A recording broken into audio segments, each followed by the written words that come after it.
we're going to begin today with a presentation on the governor's budget recommendations by the Minnesota Department of Commerce. So if Commissioner Arnold is ready, you can come on up and begin your presentation.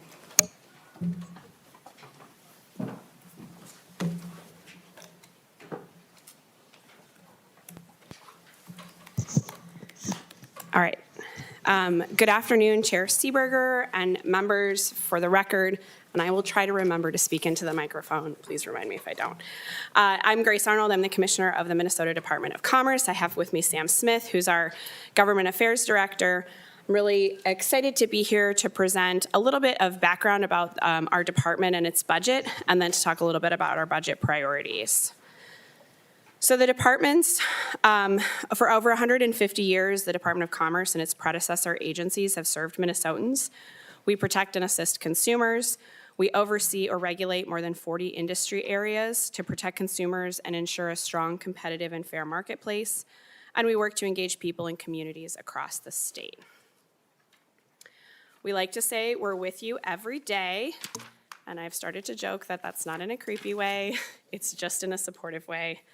Our mission is carried out through, whether that means you're filling up on gas or purchasing a home, if you're taking steps to reduce your energy use and energy cost, or rebuilding after a disaster, the many areas that we oversee come to you in those processes in one way or another. So I'll quickly go through, we do a number of things, as most of you know. Many of you have been on the committee before.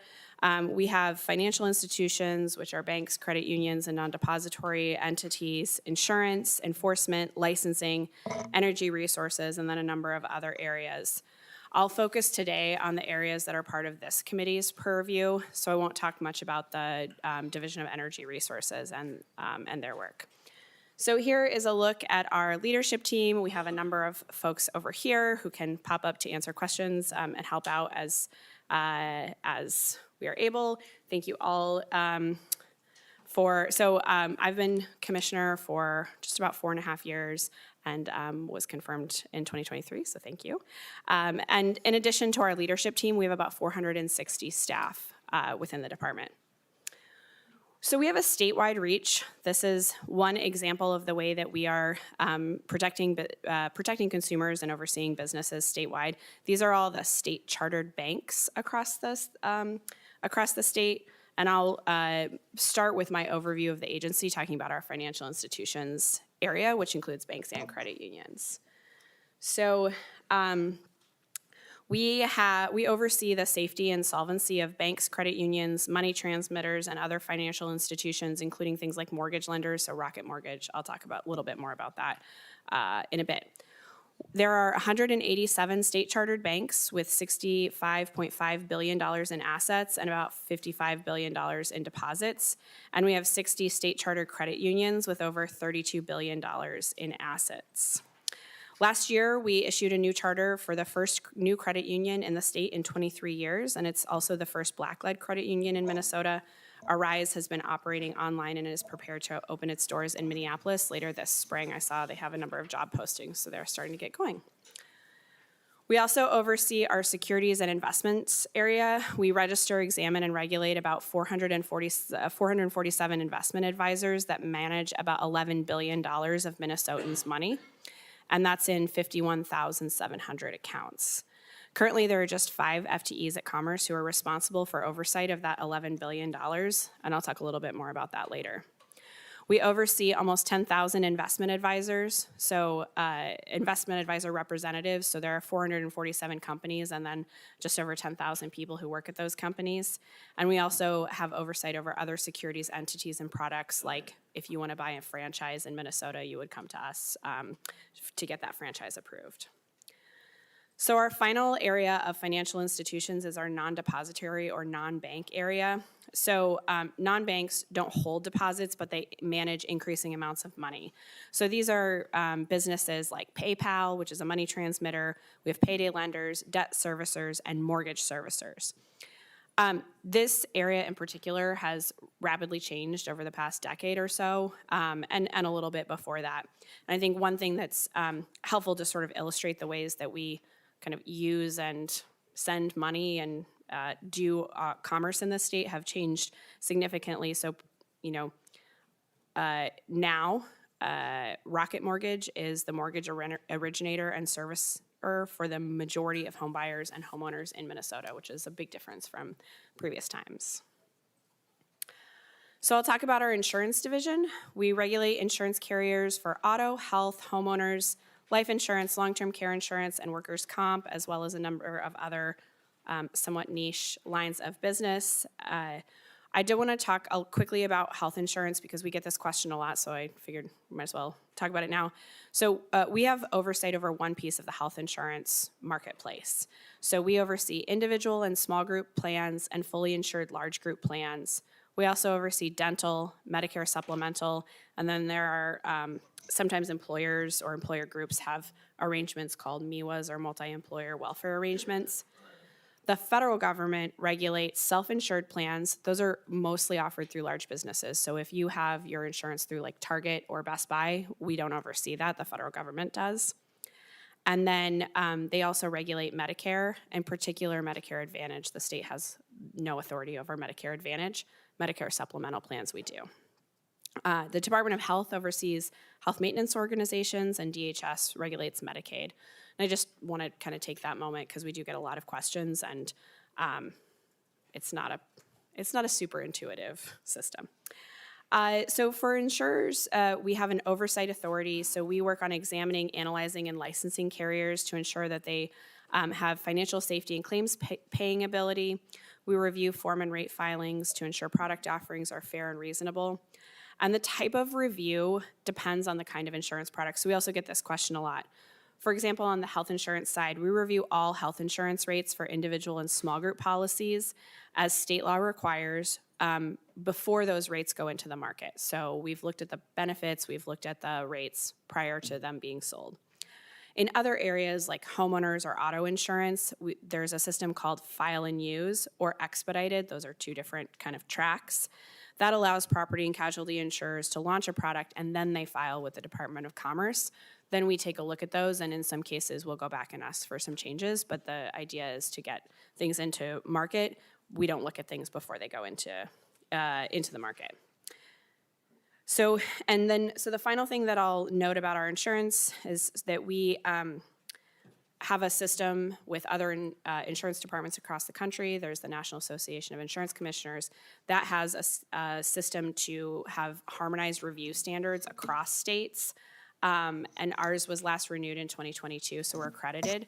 I'll get to that a little bit later because one of our policy bills has to do with accreditation. We also monitor markets and make policy recommendations. The insurance division also oversees a number of other types of plans. So we are a member of the health subcabinet. We collaborate with stakeholders on health policy options and solutions for consumers. As you can see, imagine the health policy market that's as complex, requires a lot of people thinking about that. We don't administer the reinsurance program, but we do hold the waiver for the 1332 waiver that allows us to get pass-through money from the federal government to operate the health insurance reinsurance program. And then we also have oversight for pharmacy benefit managers and providers of last resort. One thing I do want to just highlight, because it's fun to highlight when we are a national leader in Minnesota, our work with NAIC in particular has been really robust. It's a great organization to be a part of, and we've been able to be leaders in a number of places. We have led in setting standards to reflect changing business practices, like how private equity is counted in life insurance companies. We developed and passed a model law for long-term care insurance, which has been important for middle-income Minnesotans. And then we were the first state in the Midwest to borrow an idea from some of our Gulf state neighbors to create a pre-disaster mitigation program in our Strengthen Minnesota Homes program, and we talked about that last year. So our enforcement division works closely with all of our divisions, but in particular our insurance division, to make sure that we protect and educate consumers, ensure marketplace fairness, and work to prevent unlawful activities in the areas we regulate. We initiate investigations in multiple areas. So we have insurance investigations. We have a multi-industry team that As you saw from the little circly graph at the very beginning with all of our areas of oversight, they kind of take on a number of areas. And then we investigate real estate, mortgage title, property appraisal, and mortgage companies, as well as real estate agents, brokers, and companies. And then we have a securities and franchise section that oversees and does enforcement in that area. So I'll do a quick summary of the work that the enforcement team did last year. They took in over 15,000 calls from consumers, opened over 9,000 civil investigations, helped to recover $23 million on behalf of consumers, and then assessed over $2 million in civil penalties. And that was for cases where someone was found in violation of law, and then there was a civil penalty associated with that. We already had the conversation about the Commerce Fraud Bureau, and so we can, but if there are any continued follow-up questions on that, we can do that. So one area that I want to just dive into a little bit, because this is an area where we get a lot of questions, but I think we also have a lot to offer, and you or your constituents may have benefited from some of the work that our senior fraud area does. We've expanded that work with the help of the legislature over the past several years. Across Minnesota and the U.S., we've been experiencing an exponential increase in financial fraud, but particular fraud that's targeted at seniors and vulnerable adults. The legislature passed laws in 2018 and then again in 2020 to bolster the financial protections. And this is something that Minnesota is leading the country in, because we have laws that allow banks, investment advisors, and other financial professionals to put a hold when there's suspected fraud to prevent the money from going out the door. And then our senior fraud investigators can then investigate, and we also do quite a bit of outreach because these are complicated situations. Our senior fraud team opened over 1,000 cases in 2024, and we put holds on $7.7 million to prevent fraud and financial exploitation. Senior financial fraud is, there are a lot of ways that it happens. Often it's happens from trusted friends or family members. Those can be really complicated situations in which there are pretty massive breakdowns of trust, and so our team does work to make sure that we can kind of work through the case while we're honoring that this is a complicated situation. We also deal with cases, phone scams are pretty common, where someone calls impersonating the IRS or bank. Romance scams are also something that is fairly common, and then there are text and email scams saying things like they've won the lottery. Sometimes they'll just start and say, hey, are we going to meet Tuesday? And it's just a random number, and then you start a conversation, and then 3 weeks later you're depositing money into a fake Bitcoin account, and that's gone. So I'll turn now to our licensing division. This is one of the services that has statewide reach and touches many, many areas. Our licensing division administers over 300,000 professional and business licenses each year. That includes insurance agents and adjusters, real estate agents and brokers, property appraisers, debt collectors. And then one of my fun facts about Commerce is that we also license athletic agents. So if that's the business that you're trying to get into, you will need to come to us for a license. We don't have many. I would love to talk to you about that work, what that work is. It seems fairly interesting.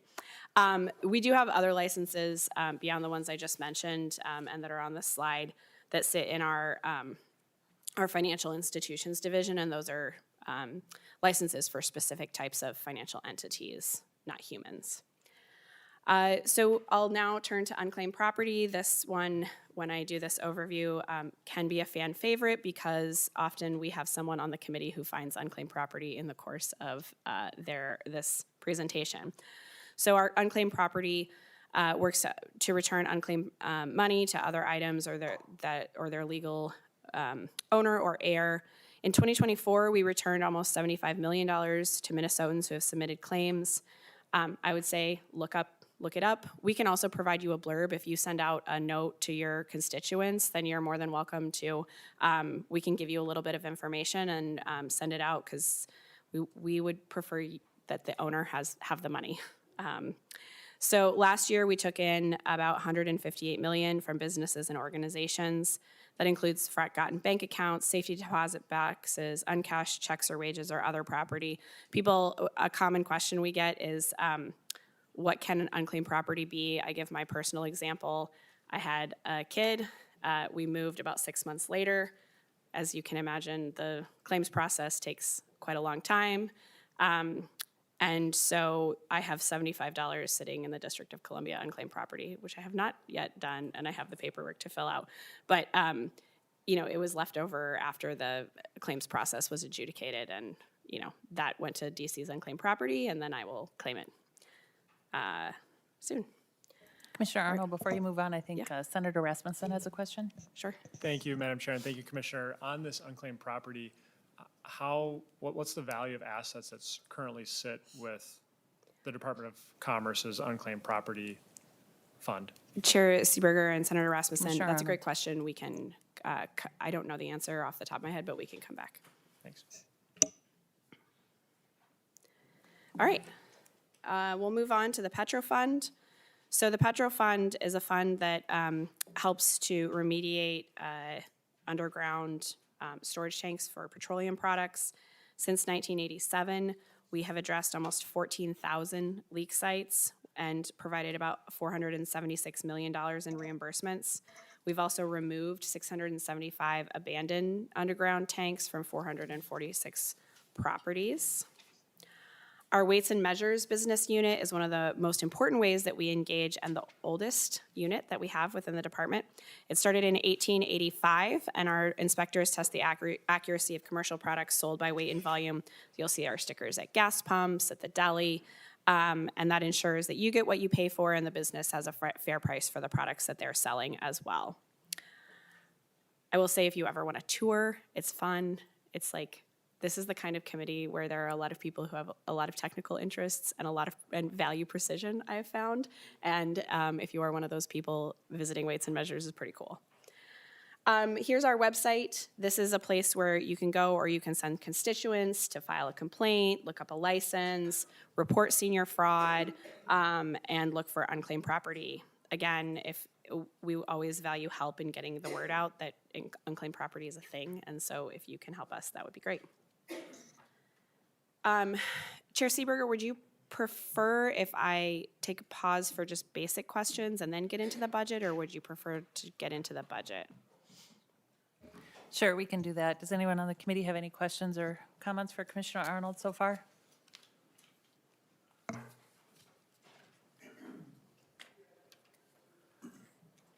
right. All right, doesn't look like it. We can move on to the budget. Let's dive in. All right, so this is an overview of the budget priorities that we have for this year. So I'll just take them one by one. So the first is, like most state agencies, we have an operating request. This is a general fund request of just over $3 million. It's a little lower in the first year, fiscal year 26, and then a little higher later in the subsequent years. These funds go toward operating cost pressures that include things like compensation, insurance costs, maintaining staff, and then this one I think is important, IT costs. We have been working to improve the investment in IT in the department. We've done a good job so far of being able to allocate resources. Our IT is pretty old and needs updating, and so we have been making sure that we are putting resources toward that so that we have, good systems that our businesses can interact with and consumers can interact with. We've also worked to reduce our agency footprint, so we've decreased our office space by 4,500 square feet, and that's a savings of about $117,000 annually. We're in the process right now of renegotiating our lease, and we're considering a substantial reduction in office space along with that. And then we've taken other cost-saving measures, so we've reduced leased office equipment and eliminated TV contracts. So we've been, taking cost-saving measures as we can throughout the last couple of years. All right. So the next I'll talk through. So there was already a hearing on this topic generally, but this is walking through the governor's proposal. So this is the Premium Security Plan, also known as reinsurance. This is a proven program that stabilizes market premiums within the individual health insurance market. It maintains enrollment and ensures that consumers have meaningful choices. It works, but funding has been a challenge. And so we looked at other states to see the way that their programs were constructed and opted to propose an assessment on the market to fund the program. If we don't take action on this program, then the individual market is at pretty significant risk of premium increases of 25% or more. And that would mean that people would lose health insurance coverage, fewer people would seek primary care, and then, if they don't seek primary care, if they're not covered, then they often end up in the emergency room with emergencies, and if they can't pay, that ends up being uncompensated care on the hospital's balance sheets. The next proposal we have is, and I should say that these are all revenue neutral proposals, so there are assessments or fees in one way or another in targeted areas. So the Petrofund program reimburses for a portion of the cost for cleaning up leaking petroleum storage tanks. The Petrofund operations appropriation has not meaningfully increased in about 2 decades, despite increased costs just to operate the program. And so we are proposing an increase of that operating account to fund things like database upgrades and maintenance. I would say maintenance is an important part of that, because if you do an upgrade and don't maintain it, then it's not much use, but also to ease some of the staffing pressure costs that we have. Security staffing is our next proposal. So we've made significant progress and technology improvements in our securities area. But despite these efforts, our current team of 2 examiners and 2 registration analysts can't support the number of investment advisors, representatives, broker-dealers, and agents that are registered. So our staffing, whenever we come to you for to have an increase in staff, we look at other states, and we're usually asking for something that puts us in line with comparable states. So North Dakota has 10% of the kind of overall volume of market than compared to us, and they have 2 examiners. So we're doing the same work that they do we're doing 10 times more work with the same number of people. We've looked at other states where puts us in line with states like Tennessee, which has a similar market size. So we tend to look at markets that are pretty similar and then try to align our resources accordingly. So when we looked at the fees, we also look at what are comparable fees across the upper Midwest, because that's sort of where our comparable markets are. In some cases, all the other states around us had fees for something, and so we've added a couple of fees there. And then if our fees were not kind of commensurate with those, then we looked at increasing those to make this a budget neutral request. So the next proposal is the Earned Wage Services Act. So there are increasing numbers of companies that are sort of buy now, pay later, or they're sort of attached to a payroll system and you can get your paycheck a little bit early. There's no regulation on those. We've had a number of companies come to us asking to be regulated because they're worried about bad actors in this space. And so there's not a consistency across the way that these work. This is a revenue neutral proposal to add some licensing and examination ability for these kind of companies. The last proposal we have is the electric vehicle supply equipment testing. So this is, think about this as EV, as weights and measures for electric vehicle charging stations. So there are 2,276 charging ports, so like the actual plug-in port, across Minnesota. And there's no regulatory oversight over those. So this would have a $100 charge per charging port, and then the businesses would go on, or then those ports would be overseen by our weights and measures unit. So, Commissioner Arnold, before you go on, I think Senator Rasmussen has another question. Sure. Thank you, Madam Chair. Thank you, Commissioner Arnold. On both the previous slide, which I think was on earned wage services, and then also when we're talking about the electric vehicle chargers, has your department seen complaints coming in about those services? And could you talk about each of those? And I'm just trying to figure out what the impetus is to regulate them.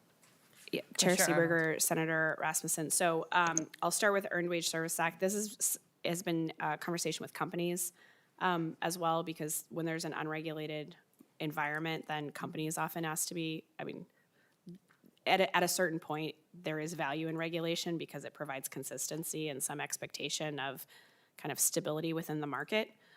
So we've had conversations with companies. We have some complaints, but I don't have any complaint data for you, but we can look at what we have. The EV supply testing, or the EV charger testing, there, again, I'll have to check about complaint data, which I do think we have. I will say that both Sam and I have electric vehicles, and we have both had instances where we plugged in our vehicle, got almost no charge, and we're charged like $20. So that would be like, you get 2 gallons of gas, you paid for 15 gallons of gas, or you're getting, you expect to be able to go as far as you get on 2 gallons of gas in your car. You've paid for that, and you're not getting it. So, and there are apps for the EVs, and if you look through the comments, like, those aren't complaints to us, but I happen to have one of the apps, and you can see like, oh, this one doesn't charge it what it says it's going to. This one's, it's things like that. So I think there's fairly substantial evidence that there are, it's a new market. These things kind of take some time to work out. The other thing that I'll say about this one is that this is, there is something called the NIST handbook. Senator Rasmussen, I feel like you may know about a NIST handbook. It governs all the way that we do our testing on all the rest of our weights and measures. It has a section and kind of standards for how to do this testing. So we're not the first state to embark on this, and we're not like figuring it out. We're just applying a standard that's a national standard to the way that we would do this. Senator Howe. Thank you, Madam Chair, and Commissioner Arnold. I'm going to go down that same line of questioning. When you look at the electric vehicle supply equipment, are you testing it that you're getting so much kilowatt per hour? Or are you checking that I'm charging you per time, but you don't know how many? Because right now, from my understanding, unless you can correct me, I don't think there's a standard by which they actually operate, is there? Commissioner Arnold. Yeah, Chair Seeberger and Senator Howe. So I suppose you could do something differently, but there are kilowatts that go in, and then there's a charge for that. And so we're looking at that balance. So the kilowatt hours in versus charge. And that could look different in different cases, but the main part is like, are you getting what you're paying for? So are the kilowatt hours that it says actually going into your car? So that's like the first thing, or going out of the wire. And then the second part is like, is it calibrated to whatever the charge says it is? Not the charge like the electrical charge, the actual like how much money you're saying, right? But it's about the electricity. It's not about the subscription models or all of the different like ways that you can pay for it. It's about making sure that the electricity that is advertised to come out of the port, just like the gas that's advertised to come out of the I don't even know what you call those, the handle,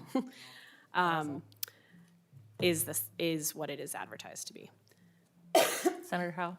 Thank you, Madam Chair. And I guess that's kind of my question is, is there a standardized process for how they charge for the electricity that the kilowatts that you're supposed to get? Because from my understanding, you could walk up to one and you can plug in and you have no idea whether you're going to get, if you can plug in for 20 minutes, you have no idea whether you're going to get it in kilowatts, or you're just paying $20 to get, or you have no idea, because I don't think there's a standardization across the market on how that works. That's my question is, I know what you're going to test. I used to do that in the Navy, right? So my question is there a standardized process, and is the state of Minnesota going to look at standardizing that process through our EV charging network?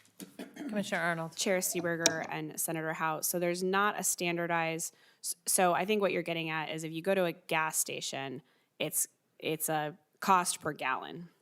There's not a standardized method for charging, like for asking people to pay. There are a variety of different ways, depending on the network, depending on the particular place that you are. In some cases, cities subsidize, so it's lower. You know, that the actual dollar value that you're charging, that you are asked to pay when you're charging. This is going to get complicated. We might have to find. There's no standardization there, and that's not what we're looking to do. We're just looking to make sure that the electricity components and the sort of how much electricity is flowing out is accurate according to, you know, and so that part of, you know, like the equivalent of the dollar per gallon is not what we're looking at. We're just looking at measuring the electricity. Senator Howe? Thank you, Madam Chair. And I would think that for the benefit of the consumer, that we should look at standardizing that. So actually the consumer, whenever they pull up to a charging station, they know how this is going to work. And we standardize that to protect the consumer, because otherwise they have no idea. You gave the example of the gas pump, we know that how that's going to work. We can see that. I think we need to take that standard and make that a standardized process to protect the consumers, so they know when they pull up to that charging station, what they're gonna get and what they're paying for. I think that's a valuable thing that we can provide them. Thank you. Chair Seeberger and Commissioner Senator Howe, thank you for we're happy to work with anyone on any of these we're happy to have conversations about whatever. These are the basis for these are the governor's budget recommendations, and then they often go in other places, so. Senator Green? Thank you, Madam Chair. I got a few questions too. Kind of on that same line, but a little bit varying. How many, you're looking for one new FTE just to do the testing on the charging stations, is that correct, according to this? Commissioner Arnold? Senator Seeberger and Senator Green. Yeah, I think it's, Tim, I'm checking. It's one FTE, right? And then it goes up to 2. It's 1 initially, and then it goes up to 2 later. Senator Green? Madam Chair and Mr. Arnold, then do you have like hours that are spent on this? Because the next question will be, and I'll throw it in there too, is you've got people going around checking gas pumps as well. And are they doing it at the same time, or are you gonna split this up and market this down, or are you just gonna have one person going around the state and continually, or maybe 2 now, and continually to circulate the state and continue to check them? Commissioner Arnold? Chair Seeberger, Senator Green. Normally what we do is we train all of our weights and measures staff in all of the various things. So they each have a little bit of specialty. So the people who do really big stuff only do really big stuff. People who do smaller things only do smaller things. That's a big generalization. But all get trained. When they're asked to do more, then we need, in aggregate, more folks so we can shrink their service areas. What we tend to do is shrink their service areas and add the number of things that they're working on, but they're all trained in their areas because they live out, throughout this is a part of our organization where people live all through the state, they work all through the state. I think this is one that's somewhat specialized, so we think about the model, but that's generally how we have approached our work in that unit, is where we can train people to have additional scope within their job. We do that, and then we shrink their service area so they have a manageable amount of work to do. Senator Green? Yeah, Madam Chair. How many employees do you have? Commissioner Arnold? Senator Seeberger and Senator Green in the Weights and Measures Division, or total Well, why don't you give me 460. Both totals. Total is 460, 22 in Weights and Measures. 460 and 22, did I hear that right? 460 total in the department, 22 in Weights and Measures. Senator Green? Sure. And so you got 22 people then in the outstate, and quite a few more in offices. How many are working from home? Commissioner Arnold? That's a great question. Let me,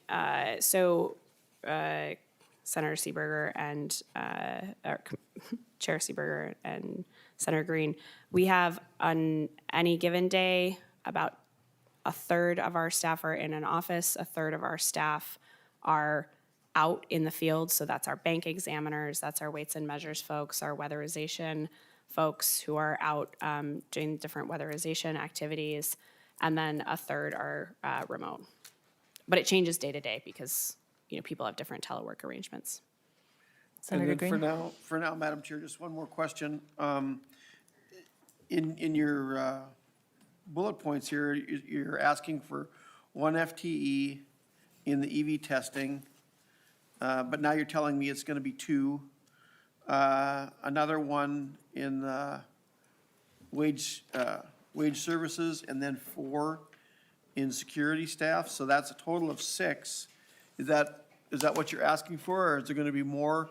Apparently a total of 7, if your information is correct. So what is the total FTEs you're looking for this year? Commissioner Arnold? Chair Seeberger and Senator Green, 7 is correct. I didn't hear that, Madam. 7 is correct. Sorry, I have to remember. Okay. In the it's not consistent over the years. So it's 1 in weights and measures in the first year, and then or in the first biennium, and then 2 in the second biennium. Just assuming that there are more chargers. So it's 6 in the first biennium and 7 in the second biennium. Senator Green? Okay, let's just clarify that then. Thank you, Madam Chair. 6 and 7 is 13. Is it 6 and adding 1? Yes. Okay. All right. Senator Howe? Thank you. Senator Green's questioning just now has got me going in that line of questioning. Madam Chair and Commissioner Arnold, where is, because I don't know if I've ever been to the Department of Commerce, where is the Department of Commerce located? Commissioner Arnold? Chair Seeberger, Senator Howe, our main office location is in the Golden Rule Building in downtown St. Paul. Our weights and measures has a somewhat unique set of requirements. So in addition to the people who are out kind of around the state, there's a lab that's in Burnsville. It has to be like a certain number of miles away from a railroad, a highway, and a railroad's, right? Pour separate foundations for the scales. So they are there. And then we have individuals who are throughout the state depending on kind of their work area. So our bank examiners, as an example, we have regionally located. So they're in units that are regionally divided, and then they are fully remote and go out to the banks. They're not at home all the time. They're going into the banks, but we have a regional model for that unit. Senator Howe? Madam Chair and Commissioner Arnold, so how many of those buildings that you're in, are they state-owned facilities? And then how much, I assume that those state-owned facilities, then you pay rent to the Department of Administration? Commissioner Arnold? Chair Seeberger and Senator Howe, there are no state-owned facilities. We pay rent to private buildings. Thank you. Thank you. All right. Any other questions? All right. Commissioner Arnold? All right. So the last budget item, and then I know you guys have other things on the agenda. We could skip policy and come back to that later. I'll just defer to you if you want to cut us off, but I can talk about our last budget proposal. You can keep going. Thanks. Okay. So the Affordable Care Act requires health plans to be sold on the individual and small group market to cover a certain set of benefits, and those are called the essential health benefits. I want to be clear, this is just benefits. It's not cost sharing. It's not how you pay for it. It's just what is covered. The specific list of Minnesota's essential health benefits is determined through a process called benchmarking, and the scope of the benefits is determined must be in alignment with an employer-sponsored plan. So states are encouraged to periodically review and update their benchmark plans so that it reflects the current state of the market. Whenever there are mandates that are not part of the essential health benefits, then the state covers the increased premium as a result of that. We have not updated our state benchmark plan since 2013, so it's, going on over a decade old at this point. So we plan to create a new benchmark plan. It's going to be based on CGIP as sort of the starting point. There's a process that's required by the federal government that includes public input and a number of conversations. So this is, sort of an overall, there will be a process associated with this that will get public input. We plan to update that, and then we'll be working on submitting a new benchmark plan to the federal government, which would be in place for January 2027. So plans sold sold for coverage in 2027. We anticipate that the new benchmark will include some of the benefit mandates that currently are defrayed by the state. Those include PANS and PANDAS, rapid whole genome sequencing, orthotic and prosthetic devices, and some biomarker testing. So again, these are in CGIP coverage. The coverage has evolved in the market since 2023 or 2013. The state is currently paying for the defrayal. We would then save the state budget through those defrayal payments, $3.9 million starting annually in fiscal year 2028.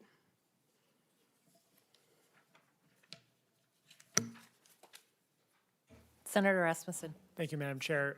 Question for Commissioner on the defrayal page. Do you know which mandated benefits are going to be included in this benchmark plan and which will be excluded? Commissioner Arnold. Chair Seeberger and Senator Rasmussen. So the basis we'll start with is CGIP coverage. And so CGIP coverage, then many of you all may have that coverage. The list that I just gave is the list that we've identified so far. If we discover in the course of, we can kind of like work through that, but there's a process to make sure that those benefits, like we have to look at the benefits and the defrayal together. This is what we've initially come up with as our list. Senator Rasmussen? Okay. All right. Commissioner Arnold. Chair Seeberger, then I'll walk through our policy bills. So we have a consumer protection and transparency proposal, which would make some changes to the right to policy review and appraiser and other areas in the car insurance market. It would have some cost sharing standards for homeowners insurance appraisals. It would add some protections for mortgage servicing conduct and consumer protections, and add new standards for people who sell securities under a federal exemption called regulation crowdfunding. We have an insurance bill that would authorize Minnesota to offer car insurance to people who can't obtain insurance in the regular market through the Minnesota Automobile Insurance Plan, and then would allow us to, the organization that writes that coverage, to do so without using an intermediary. It would also adopt NAIC, so that's the National Association of Insurance Commissioners, standards on long-term care insurance, and allow the department to issue insurance-related data calls without using the market conduct examination process. Right now, we use an enforcement process, and because the market has been challenged recently, we've been interested in collecting some additional data to make sure that we're really monitoring it. Doing it through an enforcement process is never ideal because it comes with the flavors of an enforcement process, so we'd like to just be able to collect it through our insurance division authority. We have a technical bill that would do some updates to our student loan borrower bill of rights. And then a couple of other bills. So the first would be a change. So I mentioned earlier that we are accredited by the National Association of Insurance Commissioners. That means that all other states can rely on our financial examinations and know that they're done according to standards. Occasionally they create a model law that is sort of required to be passed to be accredited. So there are model laws that are kind of help with consistency across state lines in markets, and then there are ones that are required to be accredited. This is one of those. It's called the Group Capital Model Law and Liquidity Stress Test. This gets at the way that you examine one company within a conglomerate or within a group and make sure that there is coordination across states when there are multiple states overseeing companies within a group, and then that there is an ability to understand overall risk within the group. We have a couple of insurance items. So the Medicare supplemental a Medicare supplemental change to require plans to offer an open enrollment with identical benefits and cost sharing structure to their basic variant. It would also align our guaranteed renewability law in the insured market to federal standards. This would allow companies to move enrollees into similar plans when they have very low enrollment. So we've heard from the health insurers that they have plans that have like 4 people on them and they're maintaining them over a really long period of time. That's a big burden. And so we want to reduce that burden by allowing them to move someone into additional coverage without having to maintain that product. So there's a mortgage index change. Fannie Mae used to put out an index rate for second lien mortgage products. This will, but that they don't do that anymore. And so this changes the rate that's currently in statute to one that exists, which is the average prime offer rate that's published by the Consumer Financial Protection Bureau. That is the list of our policy and budget and an overview of the department. I'm happy to answer any questions. Thank you very much, Commissioner. Senator Dames. Commissioner Arnold, could you give me a little more insight on that state-run auto plan you're talking about? Could you give me some idea what coverage you're going to be looking at, how this is going to work, how it's going to be paid for? Sure. Commissioner Arnold. Chair Seeberger and Senator Dames, I'm going to phone a friend and ask Deputy Commissioner Julia Dreyer to come up. So as she's doing that, so in general, when you can't afford auto insurance, you go into Senator Dames, I'm sure you're aware of this, into the Minnesota Automobile Insurance Plan. That is sort of administered by the Auto Insurance Plan Service Office, and right now it's required to be offered through an intermediary. What else would you like to add? Deputy Commissioner, do you have anything to And it would add? change that. Chair Seeberger, Senator Dames, no, there's nothing else I'd add at this point. It really just reduces administrative costs for APSO, so for the insurer of last resort, and makes it easier for them to continue to offer that coverage here in Minnesota. Senator Dames? That's the only details you can give me About how it's Deputy about the administered. plan, how it's going to work, what kind of limits you're going to have and things like that? Deputy that- Commissioner. Senator Seeberger, Senator Dames. So those are already outlined. There's no change in how the plan already is established and how it works. It's just the administrative piece in terms of who gets to write all the paper and do all the paperwork. Senator Chair. Dames. Madam Chair? Senator Dames. Thank you, Madam Chair. And so the current program we have, it's called the risk pool. And there used to be a 25% surcharge if you went into that pool. And then it was distributed out to the various insurance companies. That's the pool I understand this is going to be going into, is that correct? Deputy Commissioner. Chair Seeberger, Senator Dames, you're asking in terms of how it's going to be, there's no change in how it's funded. Senator Dames. that- Thank you, Madam Chair. I'll change the question a different way then. So if people don't have insurance, you're gonna probably have a surcharge of 25% to get them insurance? Deputy Is that what I'm Commissioner. hearing? Chair Seeberger, Senator Dames, I just want to clarify, so you're asking if there is a surcharge or if we'll be adding a surcharge? Senator Dames. Madam Chair? Thank you, Madam Chair. What I'm asking is if it's going to be handled the way I believe the current program is handled. If you get into the risk pool, you have a surcharge. And if you're going to put them in that risk pool, are you going to continue with the surcharge? Deputy Commissioner. Chair Seeberger, Senator Dames, I believe so. We'll double check and let you know if that's different. Madam Chair? Senator Dames. Thank you, Madam Chair. So the limits then are going to be the same as regular insurance, 30, 60, 10, required PIP, required uninsured, uninsured motors. Deputy Commissioner. Chair Seeberger, Senator Dames, I believe so, yes. We will confirm that. When will, Madam Senator Chair? Dames. Thank you, Madam Chair. When will you have some information on what you're going to do? Deputy Commissioner. I mean, it sounds like it's pretty loosely right now. Chair Seeberger, Senator Dames, again, we're not changing any of those parameters. We're just changing the administrative process in terms of who gets to write the plan. Madam Chair? Senator Dames. Thank you, Madam Chair.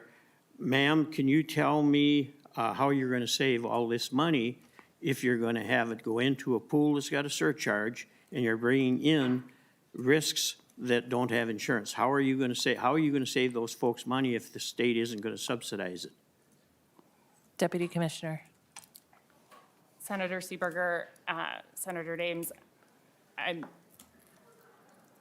a little, Senator, Commissioner I- Arnold. yeah, so I think what you're that, concerned about. I think it might be worth it to visit a little bit more on this, because I think what we're talking about is a change to the way the back-end process works, so that people coming in and the way that that works wouldn't change. It's sort of like the way that the plan is currently administered, not the limits, not the surcharges, nothing about that would change. It's just who can write the business. So I think it's probably worth understand. I think you have a specific, my guess is that you, having sold this business for a long time, I think you probably have some specific questions, but I'm not sure that we're going to be able to answer them. I think it's probably worth visiting later, not because I'm trying to punt it, but I think we're looking at it from the administrative side and you're looking at it from the sales side, and I think we're just like ships passing at the moment. Is that fair to suggest us to visit on Chair. it more? Senator Dames. Thank you, Madam Chair. No, I don't think we're passing in the night. I think that I'm asking questions that you maybe don't have the answers to or are not really too willing to answer at this point. So I hope that as this process goes further, that we can have a conversation and figure out what's going on and where this cost saving is going to come from. Because I've heard too many times by the state government that we're going to do this and we're going to save money, and then it ends up costing a lot more money than the private industry that we could have used. So I'll just leave it at that, and we'll have this conversation some other time. Thank you. Yeah, Senator Dames, Chair Seeberger, thank you.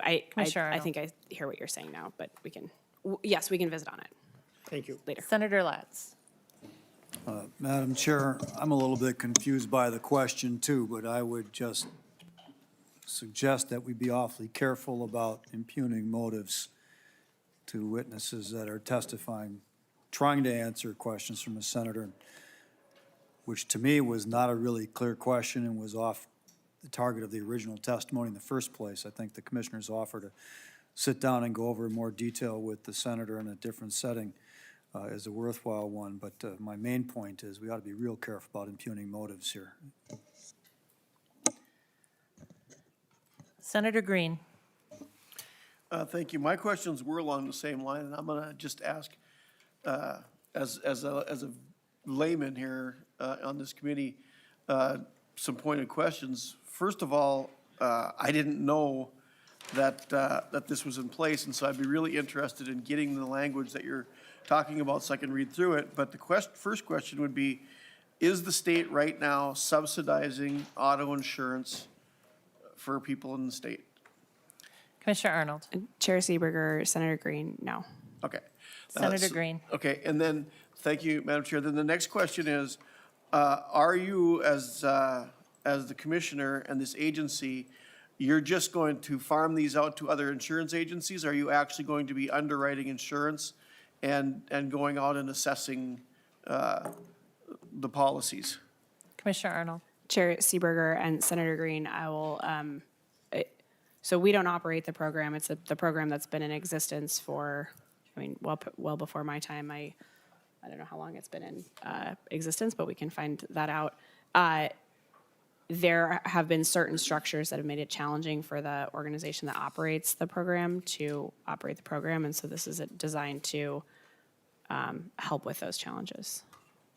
Senator Green. So we're not operating anything.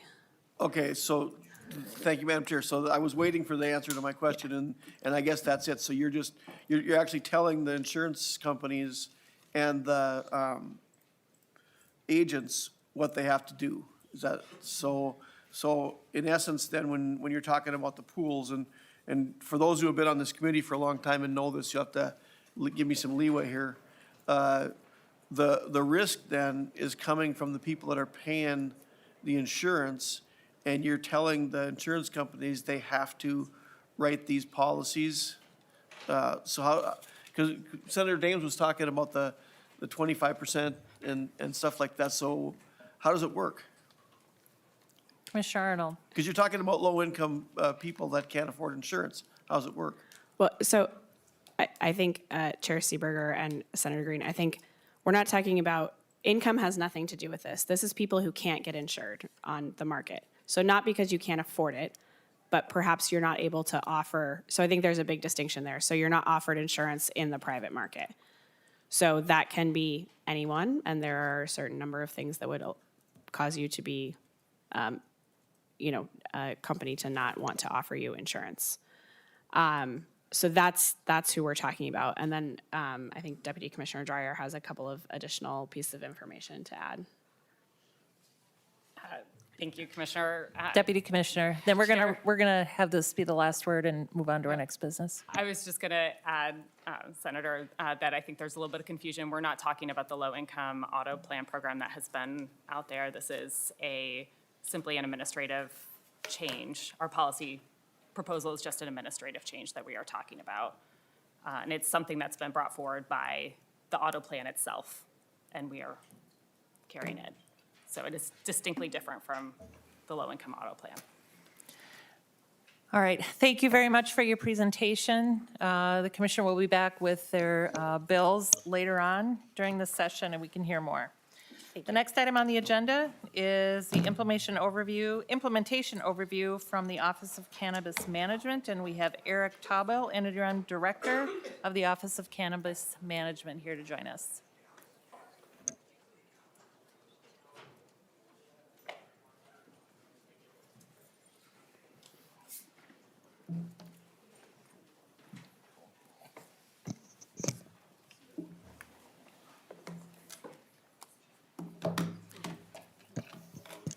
Whenever you're ready, Director, introduce yourself for the record, and then you can begin your presentation.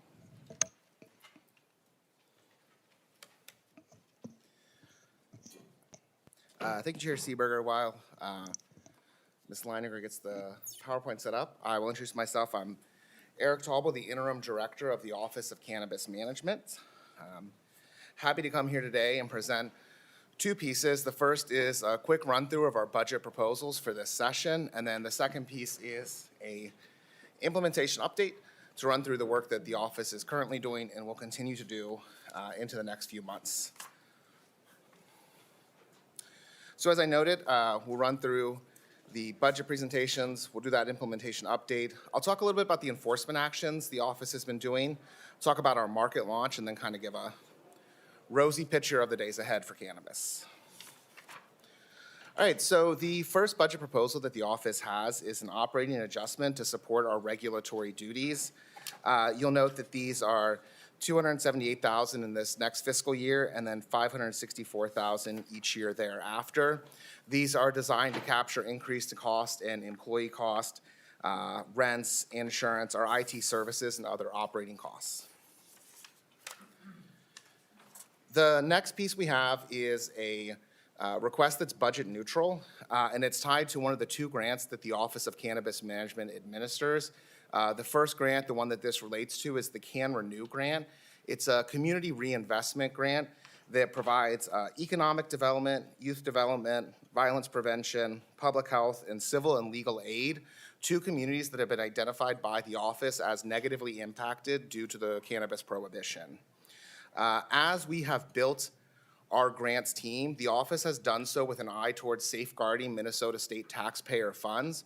We've taken an approach of building in internal controls and risk management tools that will ensure that dollars that are appropriated reach their end goal, the goal that the legislature set when creating the Can Renew grant program. As part of that process, we went to the Office of Grants Management to find out best practices, required policies, recommended policies. We took those and incorporated those into our approach. And then we also reached out to the Office of the Legislative Auditor to find out if they had tips, tricks, best ways to administer grants. They pointed us to a number of recent studies and reports that that office has done on grants management and oversight in state government.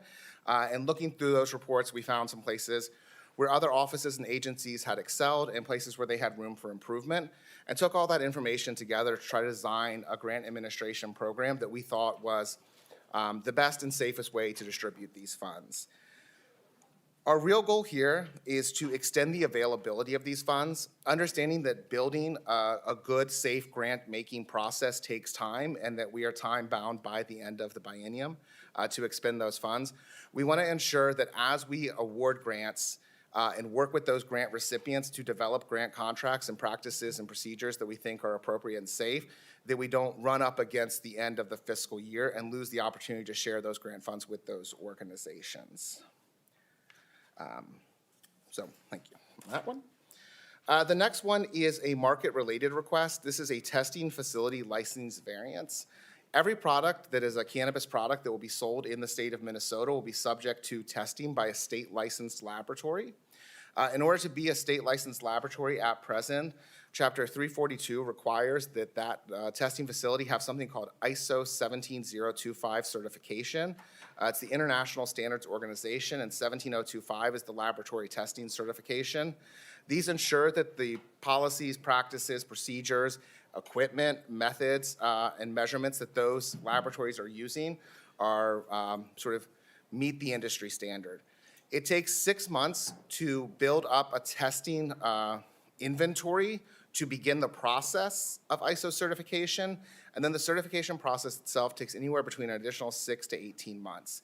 This means that if someone wanted to enter the cannabis market to test products for us, at the point at which they received, in order to apply for a license, it would take them 2 years. And so what we're proposing to do is create a variance to allow any organization to apply to be a testing facility so long as they're under contract with an ISO certified organization that can provide them with that certification. We'll also be building in some guardrails to ensure that they're making progress towards that certification and that their testing methods and procedures are in alignment with national standards. This request really supports market launch because testing is required. If we don't have enough testing capacity, we'll start to see product backlogs. Product backlogs will prevent products from reaching the shelves and potentially force them to divert into the illicit market. This request has a programming cost for the licensing system that we run, but the agency is willing to absorb that. The final piece we have from a budget proposal is an amendment to the social equity criteria. As you'll see on the slide, the current version of the law has 7 criteria to identify people who would count as social equity applicants. Some are related to military service, some are related to areas in which they live, which correlate with being in an area likely impacted by the cannabis prohibition. A number of them relate to involvement with justice or justice involvement, so people who have convictions for cannabis crimes or people who are children, parents, or relatives of people with cannabis convictions. Convictions is a defined term within Minnesota state statutes. That defined term excludes stays of adjudication, where someone who's arrested, usually for their first cannabis offense, has the opportunity to plead guilty, but have that plea not accepted, go through a probationary period, and if they successfully complete that probation, have the judge enter a not guilty plea on their behalf, and then their record no longer reflects that cannabis crime. Similarly, for people whose cannabis arrests occurred while they were juveniles and they were adjudicated delinquent by the juvenile courts, those are not considered to be convictions either.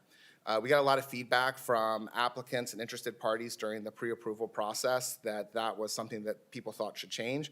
And so we bring that forward today as a way to sort of make a slight tweak to the social equity criteria.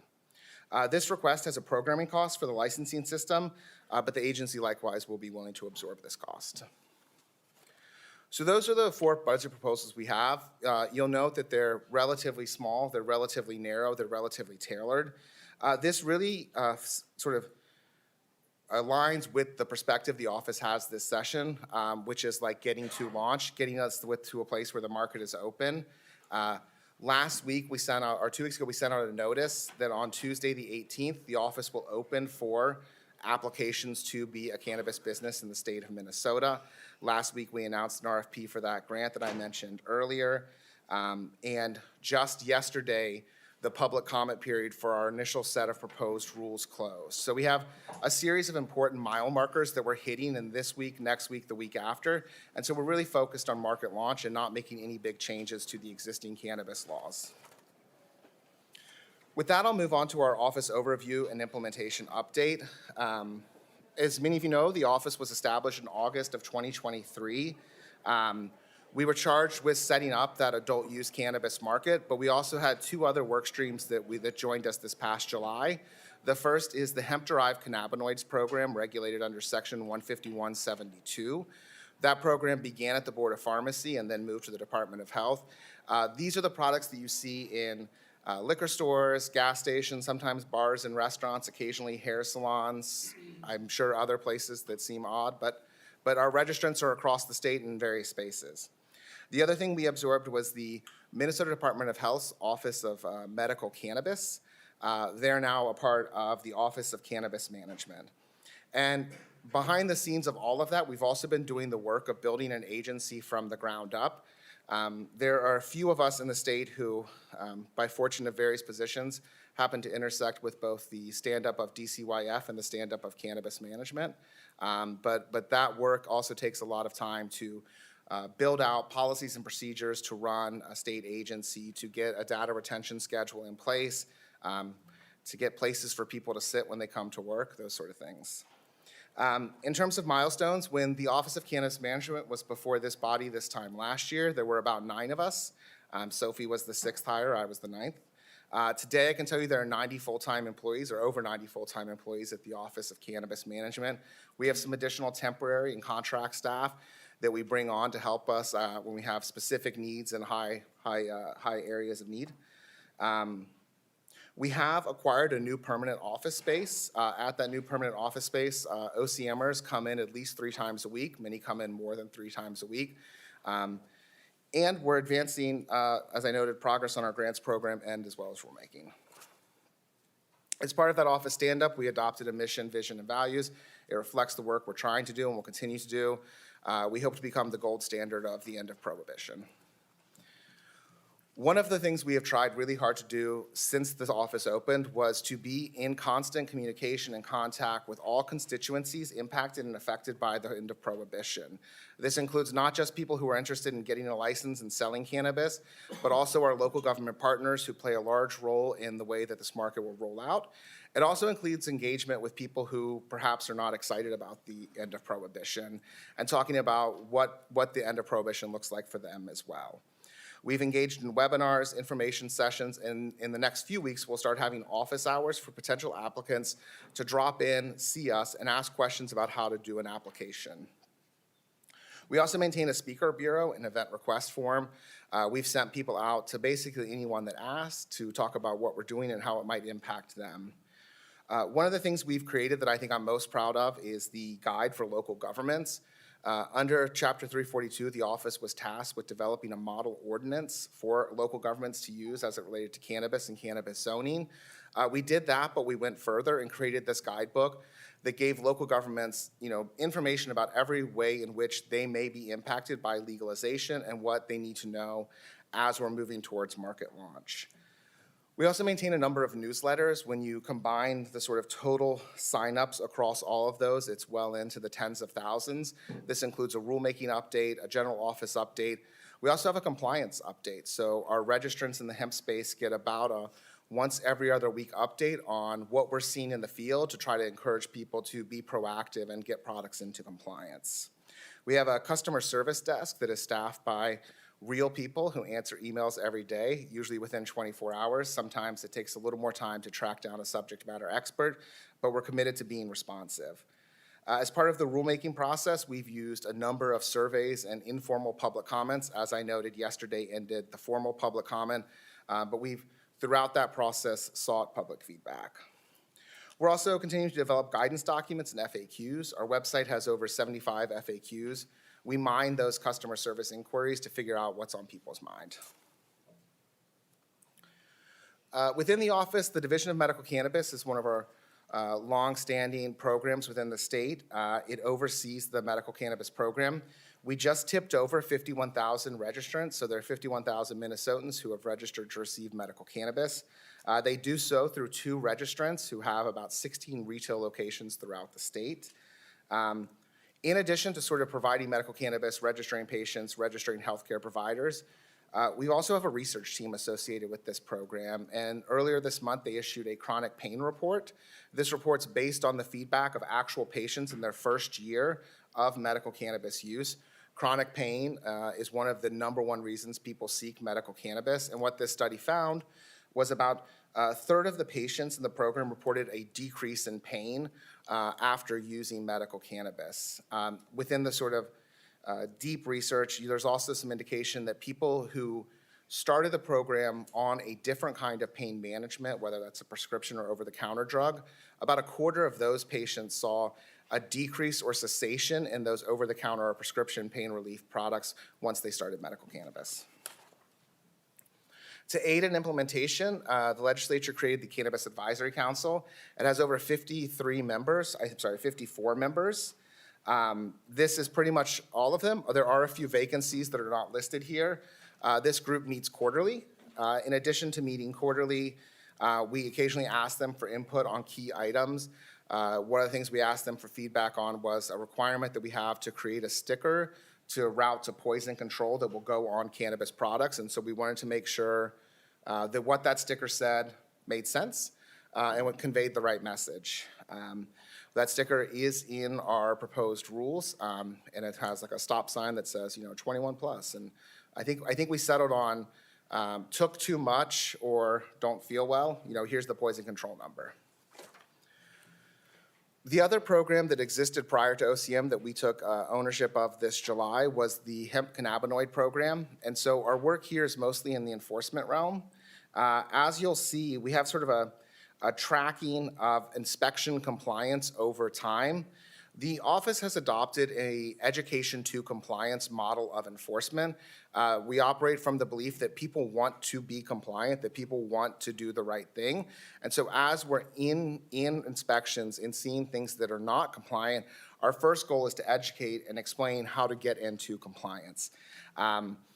As we continue to work through that, if people continue to be non-compliant, we then start to use the resources that the legislature gave us, including fines, fees, embargoes, violation orders, those sort of things. I think what's really important is that at the start of this year, of last year, January, first quarter, 2024, 35% of businesses were found compliant. So that means there were 35 when we walked in. Everything we saw was compliant, no issues. In the first 2 weeks of December 2024, that figure is now up to 87%, a substantial rise in the increase in compliance. I think we attribute this, one, to that education to compliance approach, but also, as I noted earlier, we're trying to be engaged with our registrants to ensure that we're providing timely advice on how to be in compliance. That brings us to a big part of the office's work over the last 18 months, which is launching the cannabis market.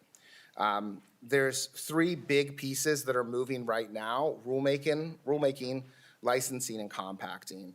Rulemaking, as I've touched on, we just ended the public comment period.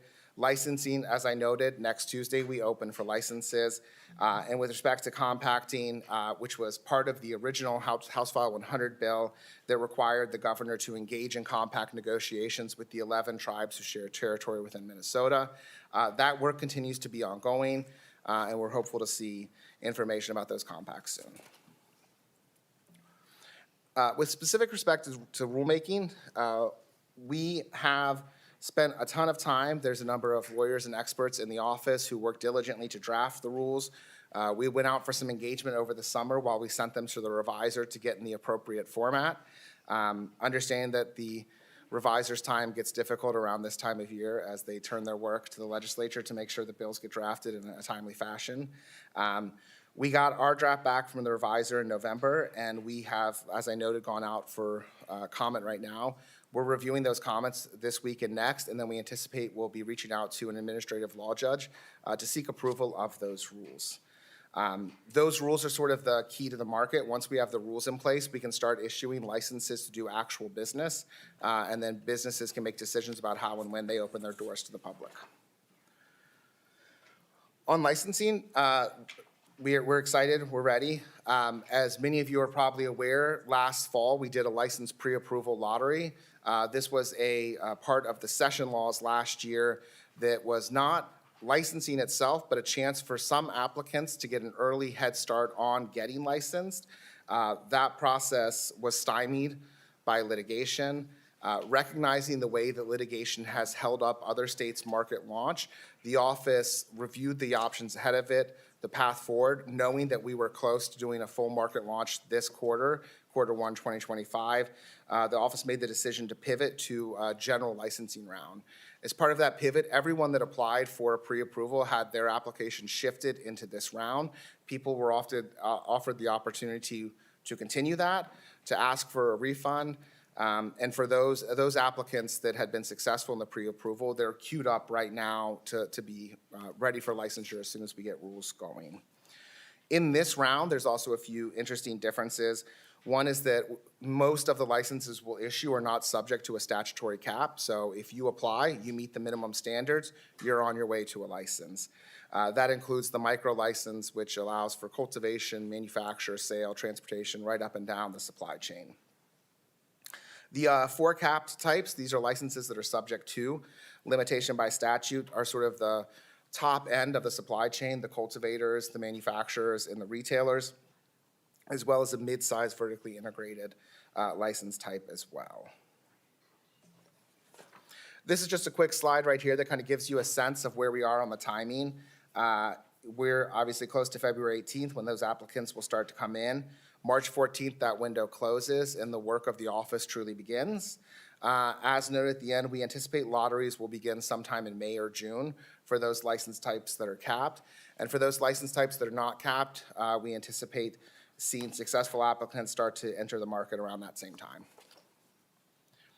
This gets us kind of to our look ahead of where we're headed. I think the thing I'm most excited about is the 210 applicants from the license pre-approval process who are seeking uncapped licenses in the whole market. Those 210 applicants will receive information about their qualified applicant status and how to proceed next. That includes 192 micro businesses. And again, those micro businesses will be able to establish a storefront and sell cannabis or cultivate cannabis or manufacture cannabis products. And I think the other nice thing about the process we've developed here is that for those applicants who did not have a successful application to pre-approval, we're going to give them a chance to fix their applications. And once they fix their applications, they can make their way into the licensed market as well. I would also note that as we're sort of on the precipice of this market launch, we're cognizant that this is a developing field, not just in Minnesota, but everywhere. When we talk about mature markets, we talk about markets that are 10 years old. Which is the blink of an eye when I hear Commissioner Arnold talk about the areas that she's been regulating. And when we see those mature markets, we also see that their regulatory environment changes over time relatively quickly in response to the conditions on the ground in those markets. And so the market that we launch with won't necessarily be the market we have in 4, 5, and 6 years. But the office is committed to staying engaged and making sure that we're reviewing and developing rules and regulations that make sense for the Minnesota market. And things like rulemaking won't just be a one-time project, but will be an ongoing exercise of the office to ensure that we have a safe and sustainable market that Minnesotans can be proud of. Thanks. Thank you, Director Tabo. Any questions from the committee? All right, I saw Senator Green. Did you have a question? Senator Duckworth. Thank you, Madam Chair. I've got a few, if that's okay, and I'll just kind of look for your permission to ask them when I can. All right, Thank you. start in on your questions. Sounds good. Well, first and foremost, thanks for being here today to have this conversation with us and let us know what you guys are up to. It's not lost on me that this is the first time you're here in this role speaking to us. I think for context, that's important. But it sounds like you've been with OCM since pretty darn near the beginning. Do I understand that correctly? Director Tabo. Yeah, Chair, Senator, yes, that's correct. I was hired in January of 2024. Okay. Senator Duckworth. Thank you, Madam Chair. And so I want to ask a few questions that highlight, I think, some of the frustrations that people have kind of dealt with in relation to OCM, but obviously this is your first time in this role, so they're not directed at you personally. That being said, I think if we were to ignore the fact that there's been some frustrations regarding licensing, we probably wouldn't be doing people justice during this hearing right now.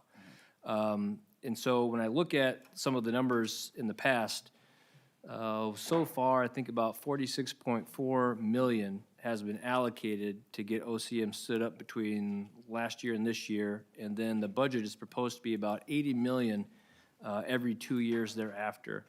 How much tax revenue has the state of Minnesota collected as a result of OCM's work so far? Director Tauber.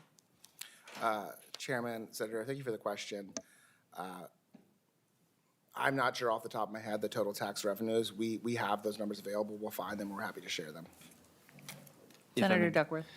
Thank you, I appreciate that. That would be very helpful information. And one of the reasons I ask is that I think, if memory serves me, general consensus was licenses were hopefully supposed to start going out the door by the end of the year 2024. Obviously, that hasn't happened for a whole host of reasons, but the spending continues. And I think getting that addressed as soon as possible and then beginning to recoup some sales tax revenue, because that's kind of what we were all sold on regarding standing up this department. At least one of the features would be some tax revenue to offset the expenditures on behalf of the people of Minnesota. So those figures would be great to see, as well as any updated projections regarding tax revenue that could be expected. Another question, who is Cannabis Public Policy Consulting, and what is the nature of OCM's relationship with them? Director Tauber. Chairman, Senator, I want to address two things from your comment before on timing. I will note, as you've nicely done, that I wasn't here when the bill was drafted and negotiated, and so I can't speak to what the general consensus was at the time at which the bill itself was passed. OCM, I think, has been very clear from its inception that market launch would softly occur in the first quarter of 2025. And we've sort of used that line as sort of a guidepost of what we're trying to do. Cognizant that negotiations, discussions, how the bill was drafted before we got there may have been a different consensus. But I think we've been quite clear about what the realistic reality was of the implementation of House File 100. I'd also note that House File 100 being implemented by the end of 2024, I think would have been a real challenge without some of the changes OCM brought forward last year. Notably, unlike most any other program in the state, it was anticipated in House File 100 that the actual physical forms of the application would be promulgated through rulemaking. This is virtually unheard of in other agencies because application forms change quite frequently, and they need to change quite frequently. And Minnesota has a very robust rulemaking process that requires a lot of time, energy, and attention in order to get things done, which is often why rules stay on the books for quite some time, and oftentimes why agencies hesitate to use rulemaking authority because of the cumbersome nature of the process. The reality also is that the revisor serves the legislature, and so for most of session, the revisor is not able to assist with rulemaking, and rulemaking can't occur until rules are in the format approved by the revisor. What that functionally means for House File 100 is that an effective date of August 1st, 2023 means even under the best conditions, you would not have had forms ready to be promulgated for rulemaking until at the very best, the same timeline we're on, which means rather than adopting rules for the entire organization, the entire market itself, you'd be adopting rules for the actual application materials, then subsequently adopting rules for the market itself. OCM proposed a change last year to let us speed up the licensing process. And I think that's very, very much a real thing. So again, I understand that in the drafting process, in the original passage, there was a consensus. I think our understanding of that consensus that it was probably optimistic and that we continue to meet the markers that we've set down since we began. With respect, I think, to your specific question about CPPC, Cannabis Public Policy Consultants, CPPC is a national government-side consultancy who provides consultancy services to state agencies in the implementation process for cannabis markets. They provide the kind of services that you would expect from a consultancy, whether it's taking our direction of we would like to have a public-facing document that says this and has nice graphics, and they go about putting our words into a nice package and then sending it back to us so that we can share that out publicly. It augments the sort of capacity of the office, especially in those early days of startup where we had 9 employees, not 90. As we've added new staff and brought them on, we brought on people like a graphic designer, and so now we have someone in-house who does a lot of that work that we otherwise would have relied on the public policy consultancy for. Madam Chair. Senator Duckworth. Thank you. I appreciate that context, and you won't find any argument from me regarding the original bill having some flaws. And I think you've touched on that. As it relates to cannabis public policy consulting, in the contract, there's a few tasks numbered 1 through 6 outlined that OCM compensated that group about $308,000 for.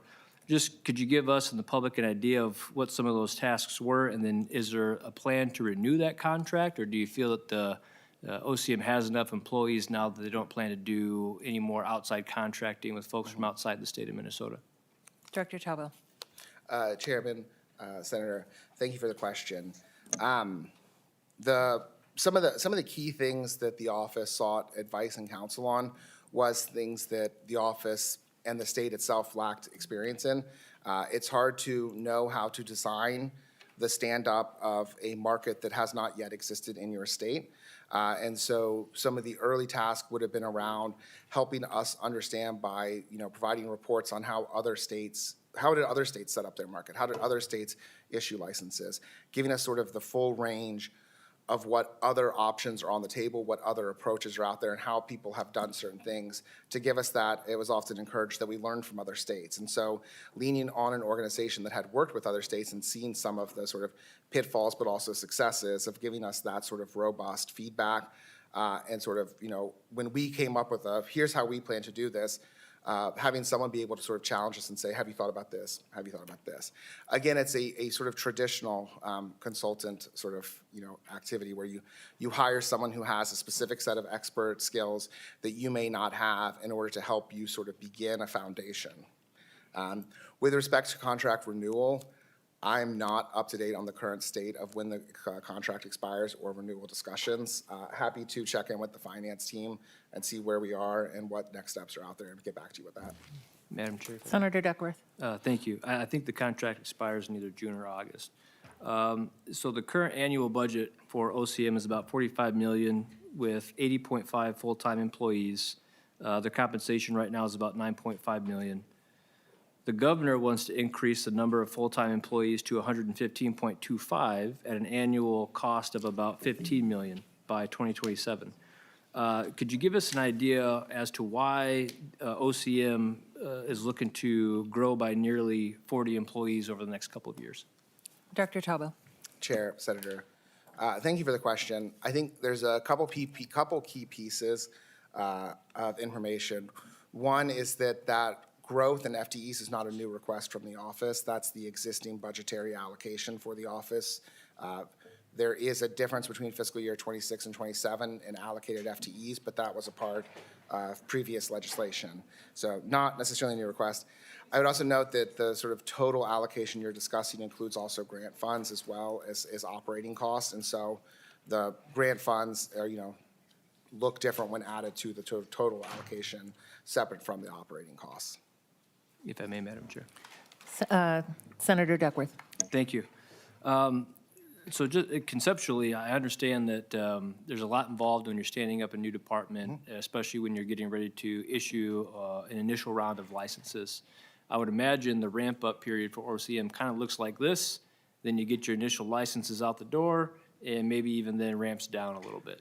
So I guess that's kind of why I asked the question. If we're creating the department, getting an initial round of licenses out the door, many of which are capped, wouldn't the workload of the office sort of taper off at some point and maybe even reduce in size versus grow? That's kind of why I asked the question. Director Taubil, and before you answer, I just want to remind the committee that the OCM will be back in front of this committee again later this session, at least once. And we do have other business to get to today on today's agenda. So if we could be brief and concise with our questions and move this along. Director Taubil. Chair, Senator Duckworth, thank you for the question. So the answer is yes with respect to licensing employees, but the answer is not yes with respect to the entire office. Cognizant that we have a relatively small amount of FTEs to fill a lot of work, we're being nimble, I think, in the sense that we are prioritizing current hires on the current work, but focusing future hires on the future work. The reality is that right now we have a relatively small enforcement team We have over 3,000, 4,000 registrants in the hemp-derived cannabinoid program, and we have about 10 inspectors. We anticipate by the time we launch the full cannabis market, we want that number to grow to about 30 inspectors. And so those future FTEs are really coming in the enforcement space and oriented towards going out to facilities to ensure that cannabis is being grown safely, to ensure that manufacturers aren't adding illegal or unallowable, non-approved USDA products to edibles. So the growth is in enforcement because that's where the work will move. And so we've also augmented this early round of licensing work through the use of temporary or contract employees, recognizing that there is a big need for licensing professionals right now, but that licensing professional work will go away in the next couple months to a couple years. But we do want to ensure we have enough people on the ground doing inspections to ensure not just that the products are safe and safely made, but also that the laboratories that are testing those products are meeting standards and are also appropriately safe and secure. Madam Chair, I only have a couple more. All right, Senator Duckworth. Thank you. I appreciate that. Licensing has been a big issue. Part of last year, to expedite the process and get licenses out the door, I think it was actually somewhat bipartisan. We passed an update to the law saying you can have a pre-approval process. Now, I know for a whole host of reasons that process didn't really occur. It's my understanding that if OCM wanted to, y'all could move forward with the pre-approval process even sooner.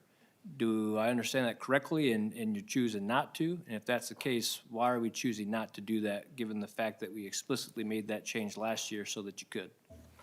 Dr. Chavez. Chair, Senator Duckworth, thank you for the question. I did this, I will try to minimize the time to do this, but I apologize to the committee because I am a lawyer by trade. And so whenever things start to get into pending litigation, the lawyer part of me comes out very aggressively and says, oh, don't say anything. But I want to answer your question because I think it's an important question. The provision around pre-approval was advocated for by OCM as an opportunity to create a pathway to the market and a pathway to licensure. The legislature agreed and gave us the ability, it's permissive, the office may undertake this action. And so we thought it made sense. We thought it was a good way to ramp up.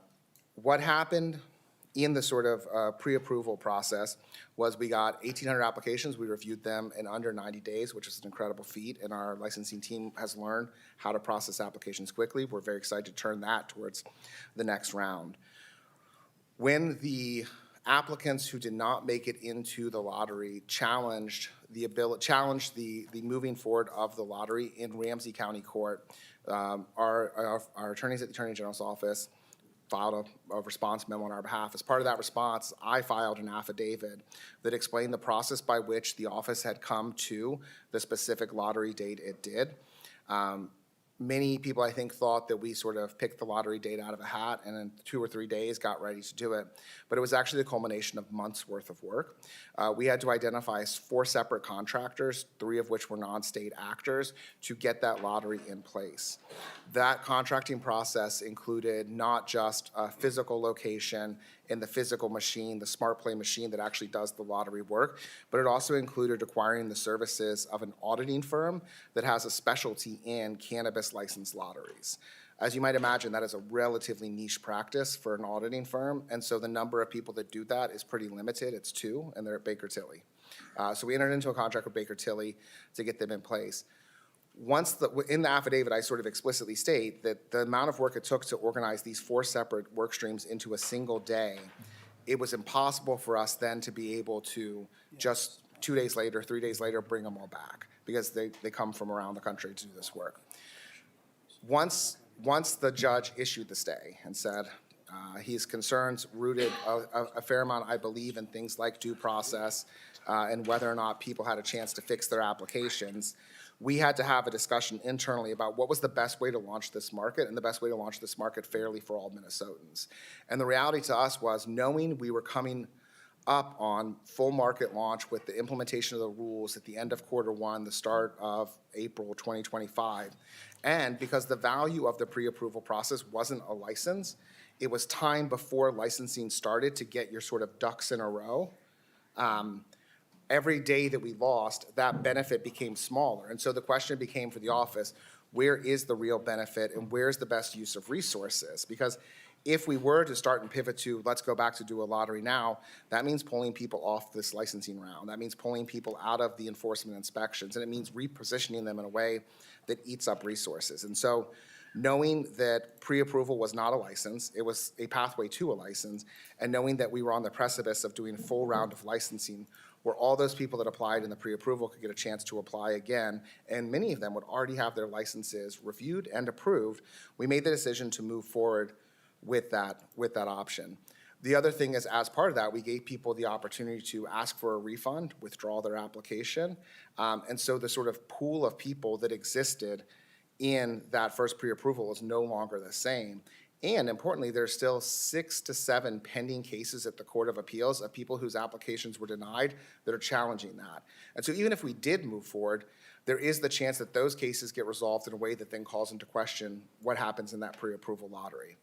The goal of the office was to minimize the sort of limbo or ambiguity that would face potential applicants, and we thought that the best way to minimize that ambiguity and create the most logical pathway to licensure was to step away from the pre-approval process and move directly to full licensure for the whole market. Madam Chair, or Mr. Chair, Yeah. excuse me. Yeah, you switched it up. I've taken that long, sorry. I only have Senator one more Duckworth, question after this. Yeah, and let me just point out that we have a couple bills we need to hear. We will see OCM again when they present their actual bill, so if we could kind of move it along. I appreciate that. Well, your answer, I guess, at least highlights to me why folks are frustrated. And I don't mean that to be rude, but I think you would agree. I mean, if folks are able to follow, God bless them. You got a lot of folks out there who were relying upon the pre-approval process that made a lot of investments, started renting facilities, maybe even hired people, made some pretty significant life decisions regarding this. And OCM kind of switched it up on them. And I think that's some of the frustration that we're getting from folks. And so I'm just hopeful that you all are mindful of that and work with them as best you can to accommodate the work they've done in good faith, to try to cooperate and be abiding by the law to get it done. The last question I have, it relates to the compact or the potential work regarding a compact. As a part of it, there are a few things that are of interest to me and really, some of the cities that I represent in my district. It's my understanding that the agreement, if entered into with tribes, would exempt some of their locations from local cannabis ordinances and enforcement, and that also these businesses owned and operated by tribes, not the other ones, may not even have to pay state sales tax. And so really my question to you is, this news kind of came out of nowhere this week. Will the public kind of be surprised by a compact if and when it's signed, or will it be made public to all of us beforehand and maybe even be presented to some aspect of the legislature for feedback or questions? And is that something that you're working on and negotiating, or is it the governor's purview?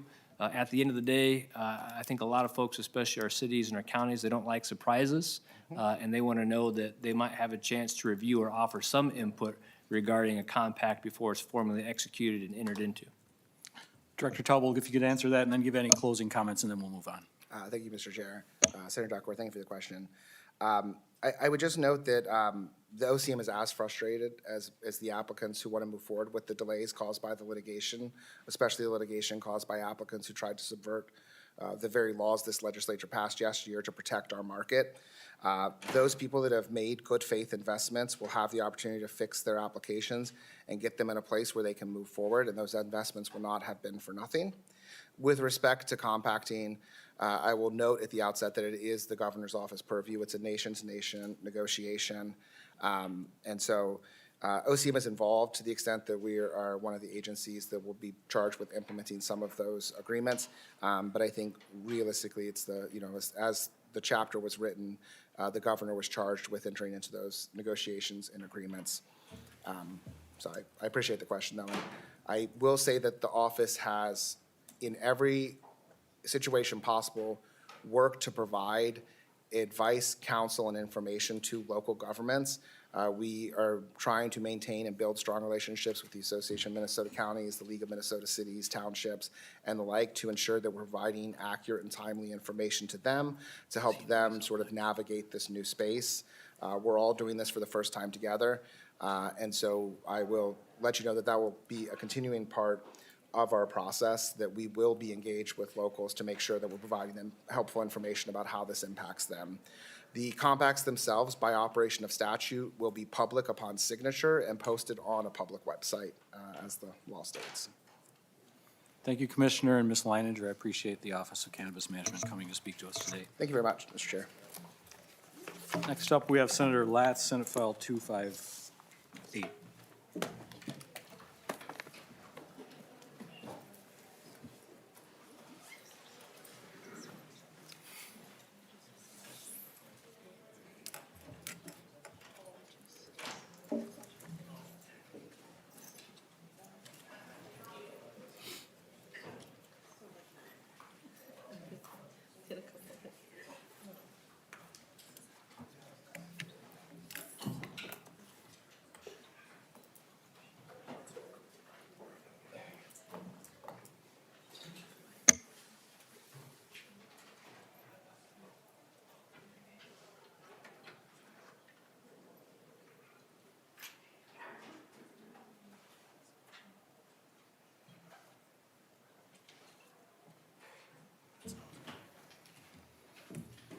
Welcome to the committee, Senator Latz. Senate File 258 is before the committee. Thank you, Mr. Chairman. Of course, my constituents arrive at the same time that you call my bill, so I was nudging Senator Duckworth there. I think he might be blackballed from, I don't know, half a dozen restaurants now going forward. Mr. Chairman, I'm going to forego my opening remarks right now to make sure we have time for the testifiers who have traveled to the Capitol to present their testimony to the committee. The bill is pretty straightforward. It outright bans non-gratuity surcharges on restaurant bills. So I guess I'd like to not say anything more at this point, and I'll follow up if we have time. Thank you so much, Senator Latz. We'll bring up testifiers two at a time. Please keep your remarks brief. We're going to hit a hard stop here pretty quickly. So if Ron Elwood and Mike Dean could come forward.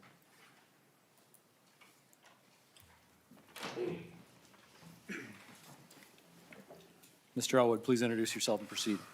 Thank you, Mr. Chair. Members, Ron Elwood with Legal Aid, and I appreciate the opportunity to be here today to support Senate File 258. First of all, I want to just say I appreciate our restaurants and the wait staff and all the others who work in the industry and recognize the challenges that restaurants face. That said, this is a really good consumer bill. It provides for the addition of a fixed gratuity to help with costs and ensure that workers are making a livable wage, but it really prevents essentially surprise billing. When someone looks at the menu at the table or looks at the price of the meal online to decide whether to go to the restaurant, they should be able to rely on that representation as the true price. And here, as in all displays, it should be what you see is what you get.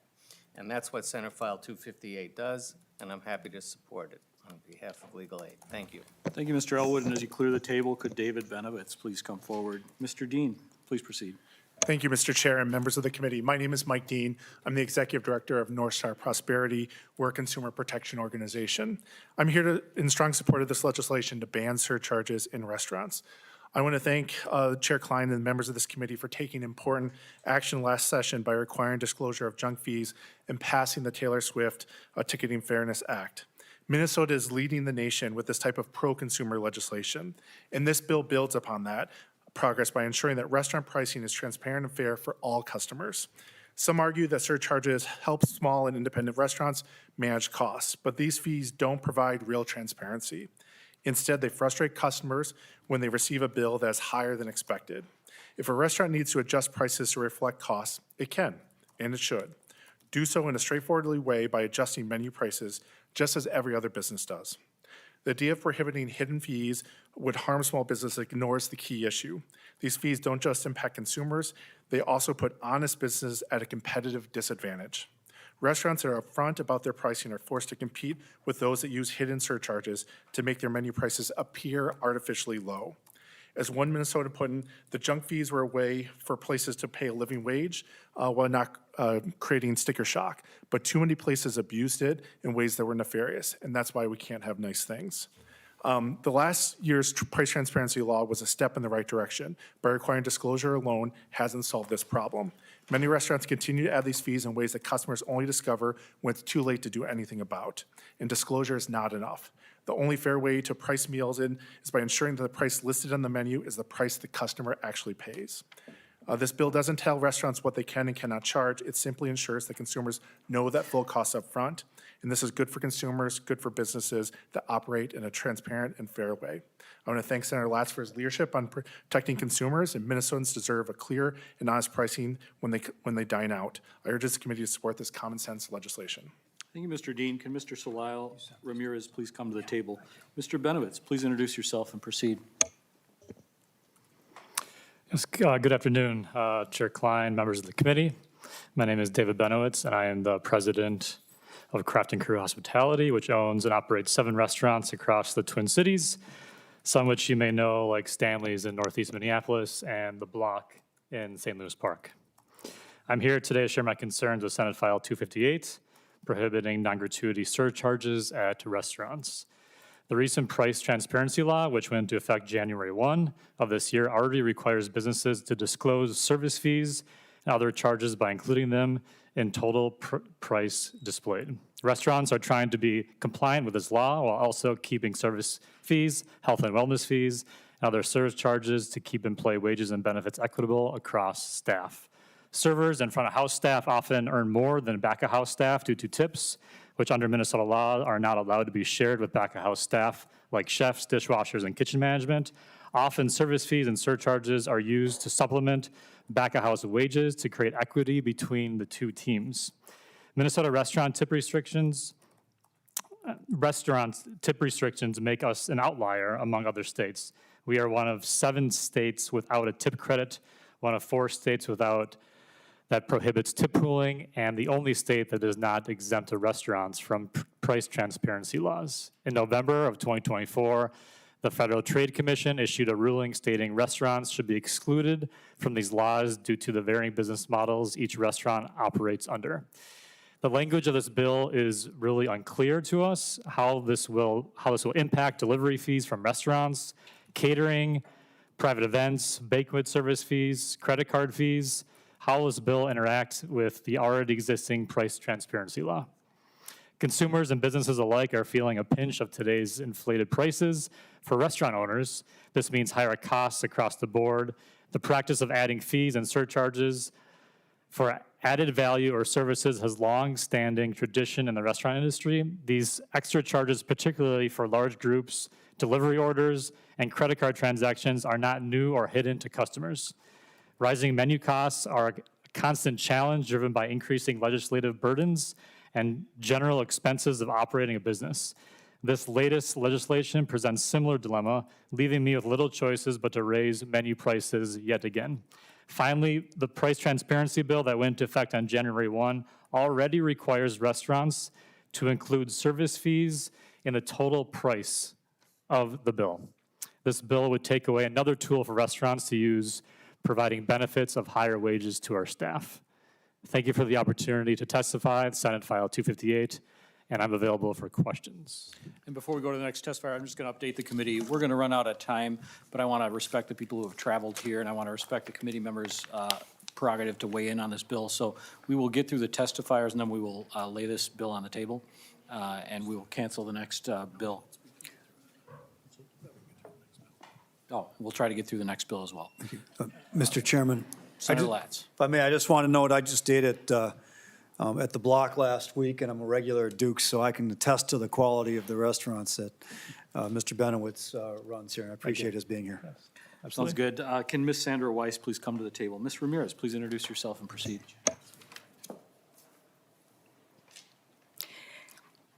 Good afternoon, Chair Klein and members of the committee. My name is Elay Ramirez. I am the chef and owner of Kresge Restaurant here in Wabash Street and Arepa Bar Catering.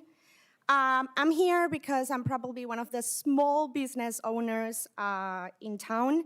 I don't have any investors. I don't have any partners. It's just myself. and I'm here to strongly oppose to the Senate File 258 for simple reasons. First, with the law was approved and started in January 1st, we already had a lot of cost we need to add to this year and last year budget, right? Like, we changed menus, we needed to adjust all the ways we were calculating prices in our menus, and that was from one day to another. My biggest concern is how we're going to pay to our employees.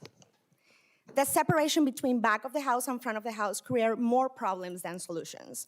How is possible a server works 4 hours a day and they make 80, 90 grand a year, and a cook who works 8 hours a day make barely 40K a year? That, for me, separates a community we want to build and we're trying to build. Second, this feels very personal because I don't know why we are getting targeting in the last year and a half about absolutely everything. Why nobody is checking why food distributors like US Food or Cisco are raising their prices between 30 and 35% every 3 or 4 months. Why nobody is checking why the cities are taking 1 year or 1.5 years just to tell you you got approved for your licensing. I lost almost $70,000 when I was trying to open my restaurant in 2023 in St. Paul because the licensing took 1 year to give me the liquor license. Not because I didn't submit it right, not because I didn't give all the information they asked me, just because they didn't have enough people to do it. But nobody communicated with me that. So all these losses, where it goes? All the city fees, everything went up 8% last year for all the fees we need to pay just to open a restaurant or to run a restaurant. Who is controlling that? We are talking about service charges and everything we are doing to our guests. We love our guests. We are nothing without our community. Nobody is checking all the other fees and all the other things we need to go through every single day just to maintain our doors open. Who is checking what the tenants need to go through, all the commercial tenants need to go through, because nobody regulates commercial landlords? So we just care with what we do, or we really care how the restaurants operate? This bill, it's hurting us so much because it's so many things we need to adjust just to survive every single month with the inflation. Right now, example, the prices of the eggs and more.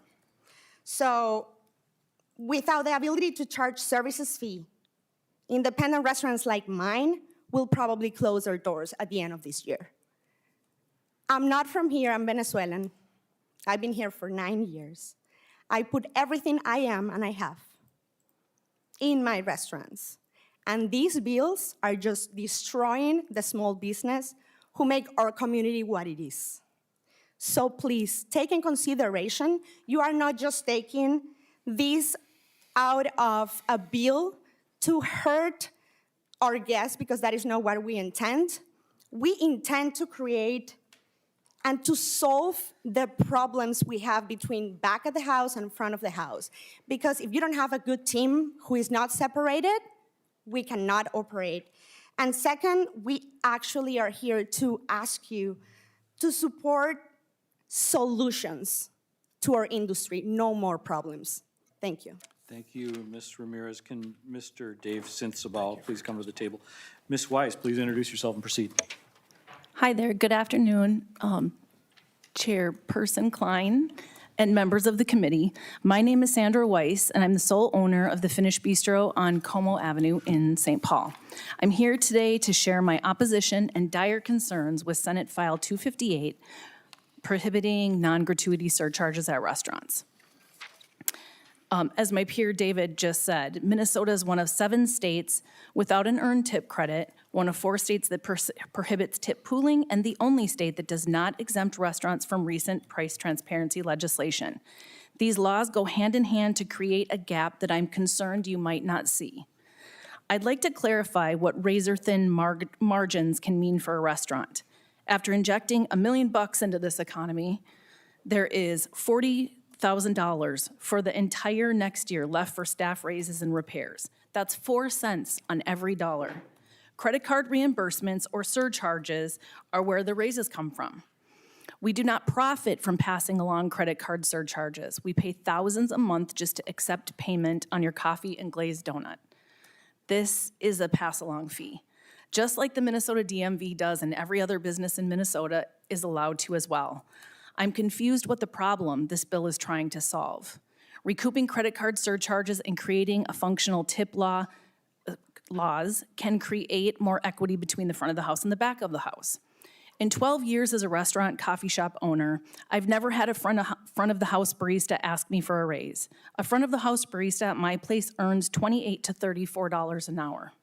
The back of the house averages 30 to 40% less. The back of the house sees the cash being made up front. They prepared the plates for those same customers, and they bust that same customer's dishes as the barista. Yet the tip the customer thinks goes to everyone, it doesn't. The inequity is baked in the Minnesota tip law bread.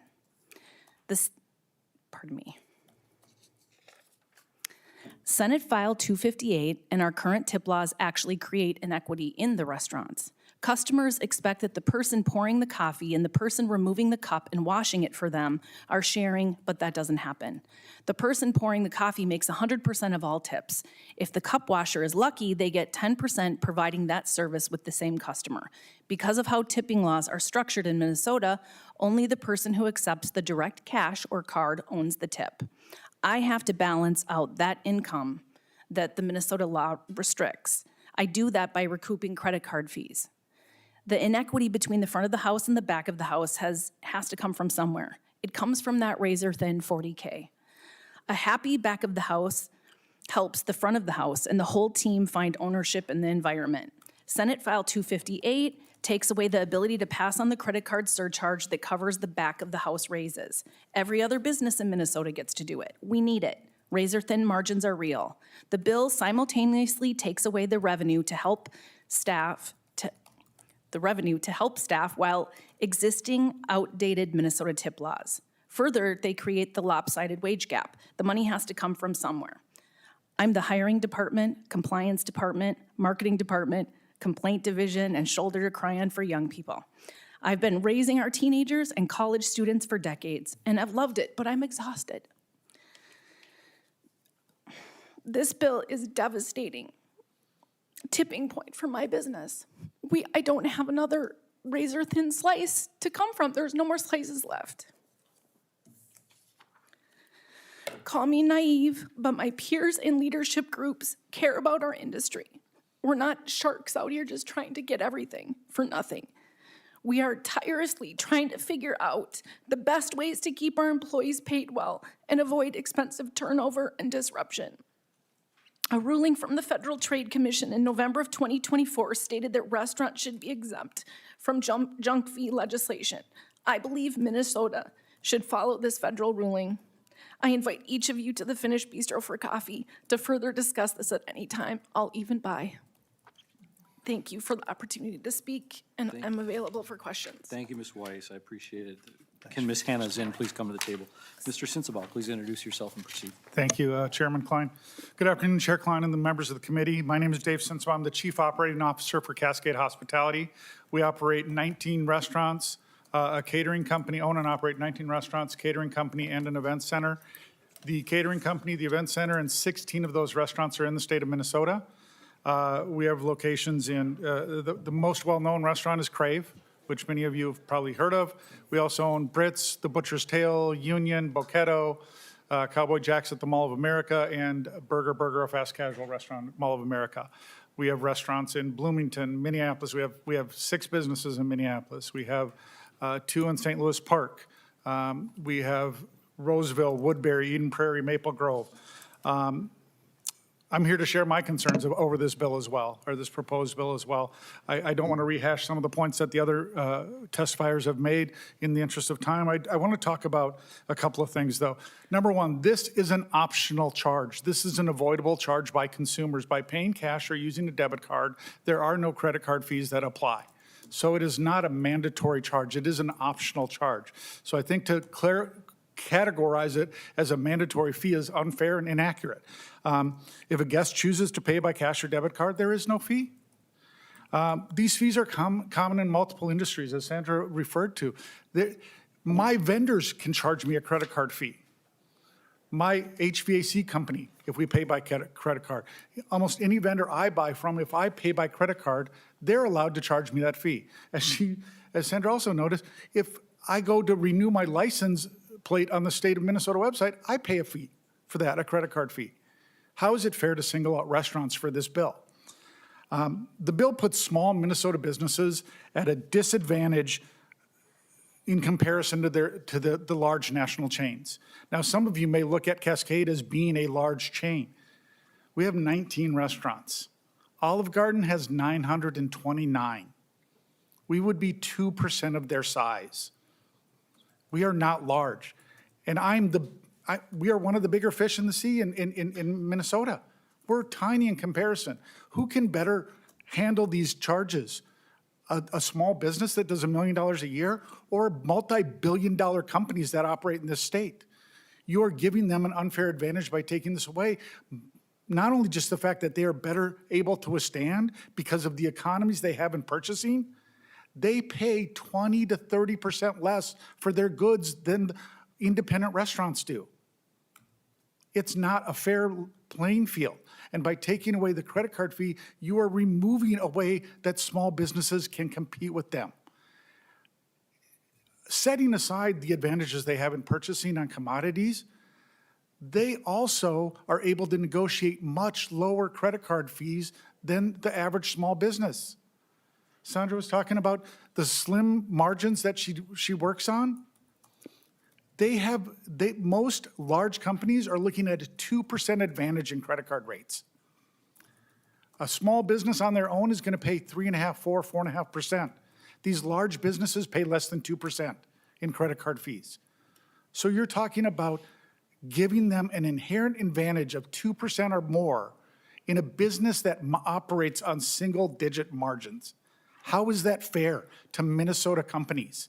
That money doesn't stay in Minnesota. It goes to Orlando. It goes to Florida where they don't have state tax. Their corporate offices are there. Our corporate offices are here. We employ over 1,500 people in this state. Our money stays here, but yet you introduce a bill that disproportionately advantages out-of-state large corporations over small Minnesota businesses. I don't understand that logic. Our costs continue to increase across the board. We react to whatever the legislation is. When the transparency bill was passed, we reacted. We have to raise prices, right? But why take away an optional charge? Why give an advantage to large out-of-state businesses? What is the problem the bill is trying to solve? Why is it targeting restaurants only? We are currently charging these fees with no pushback from guests. They understand.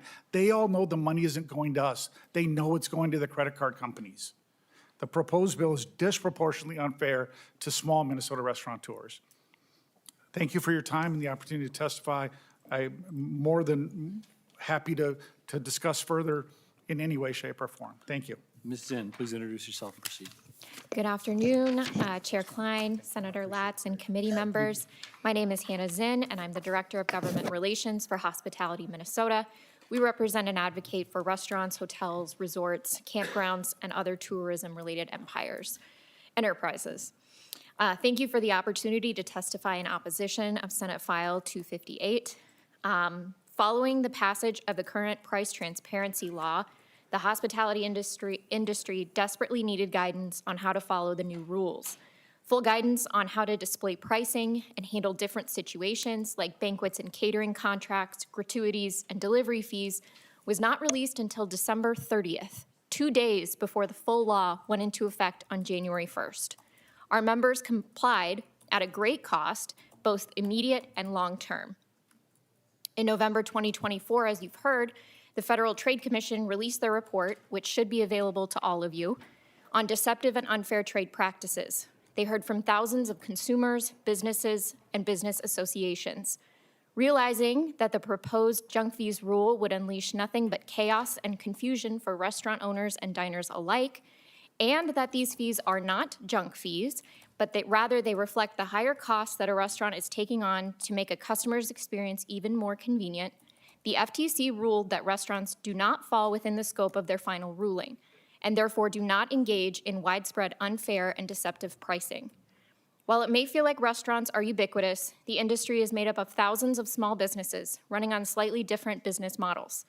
7 in 10 restaurants are single-unit operations, and most restaurant locations, almost 90%, employ fewer than 50 people. The industry is highly competitive and constantly changing in response to trends and economic pressures. Restaurants cannot easily absorb or pass on cost increases. Food and labor costs are the 2 most significant line items for a restaurant, each accounting for approximately 33 cents of every dollar in sales. Other expenses, typically non-controllable costs like credit card swipe fees and occupancy costs, generally represent about 29% of every dollar in sales. For most restaurant operators, the costs in these 3 categories have increased significantly in recent years. Food costs are up 29% in the last 4 years, and labor costs are up 31% in the same time frame.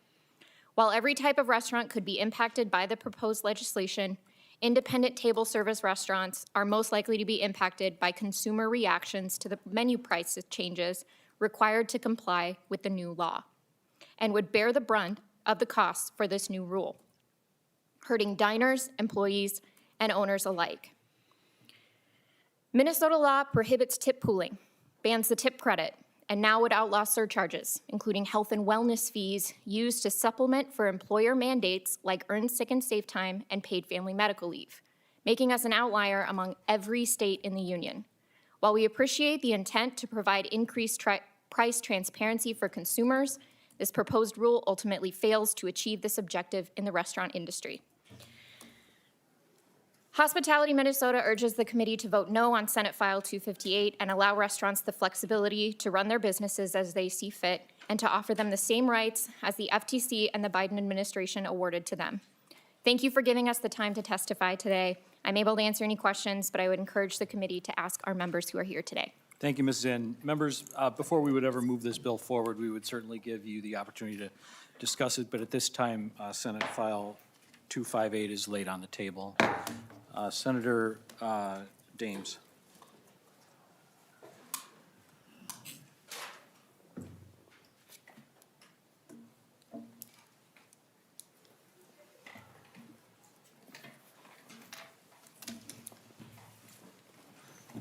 Welcome to the committee. Chair Dames, Senate File 872 is before the committee. Well, thank you, Mr. Chair and members. And I know we're running late here, so I'll make this as easy as I can and as quick as I can. Senate File 872 is a bill that is brought forward dealing with the auto shows. And what's probably prompting this is the auto show in the Twin Cities. In the past, we've seen that the manufacturers have been a major part of that. That is now shifting to the dealers are a lot more responsible. So what this bill does is kind of lays out a preference here, or not a preference, but a way that the dealers would operate on these auto shows. So why the bill is needed is on a national scale, the auto show participation has evolved from manufacturers to dealerships.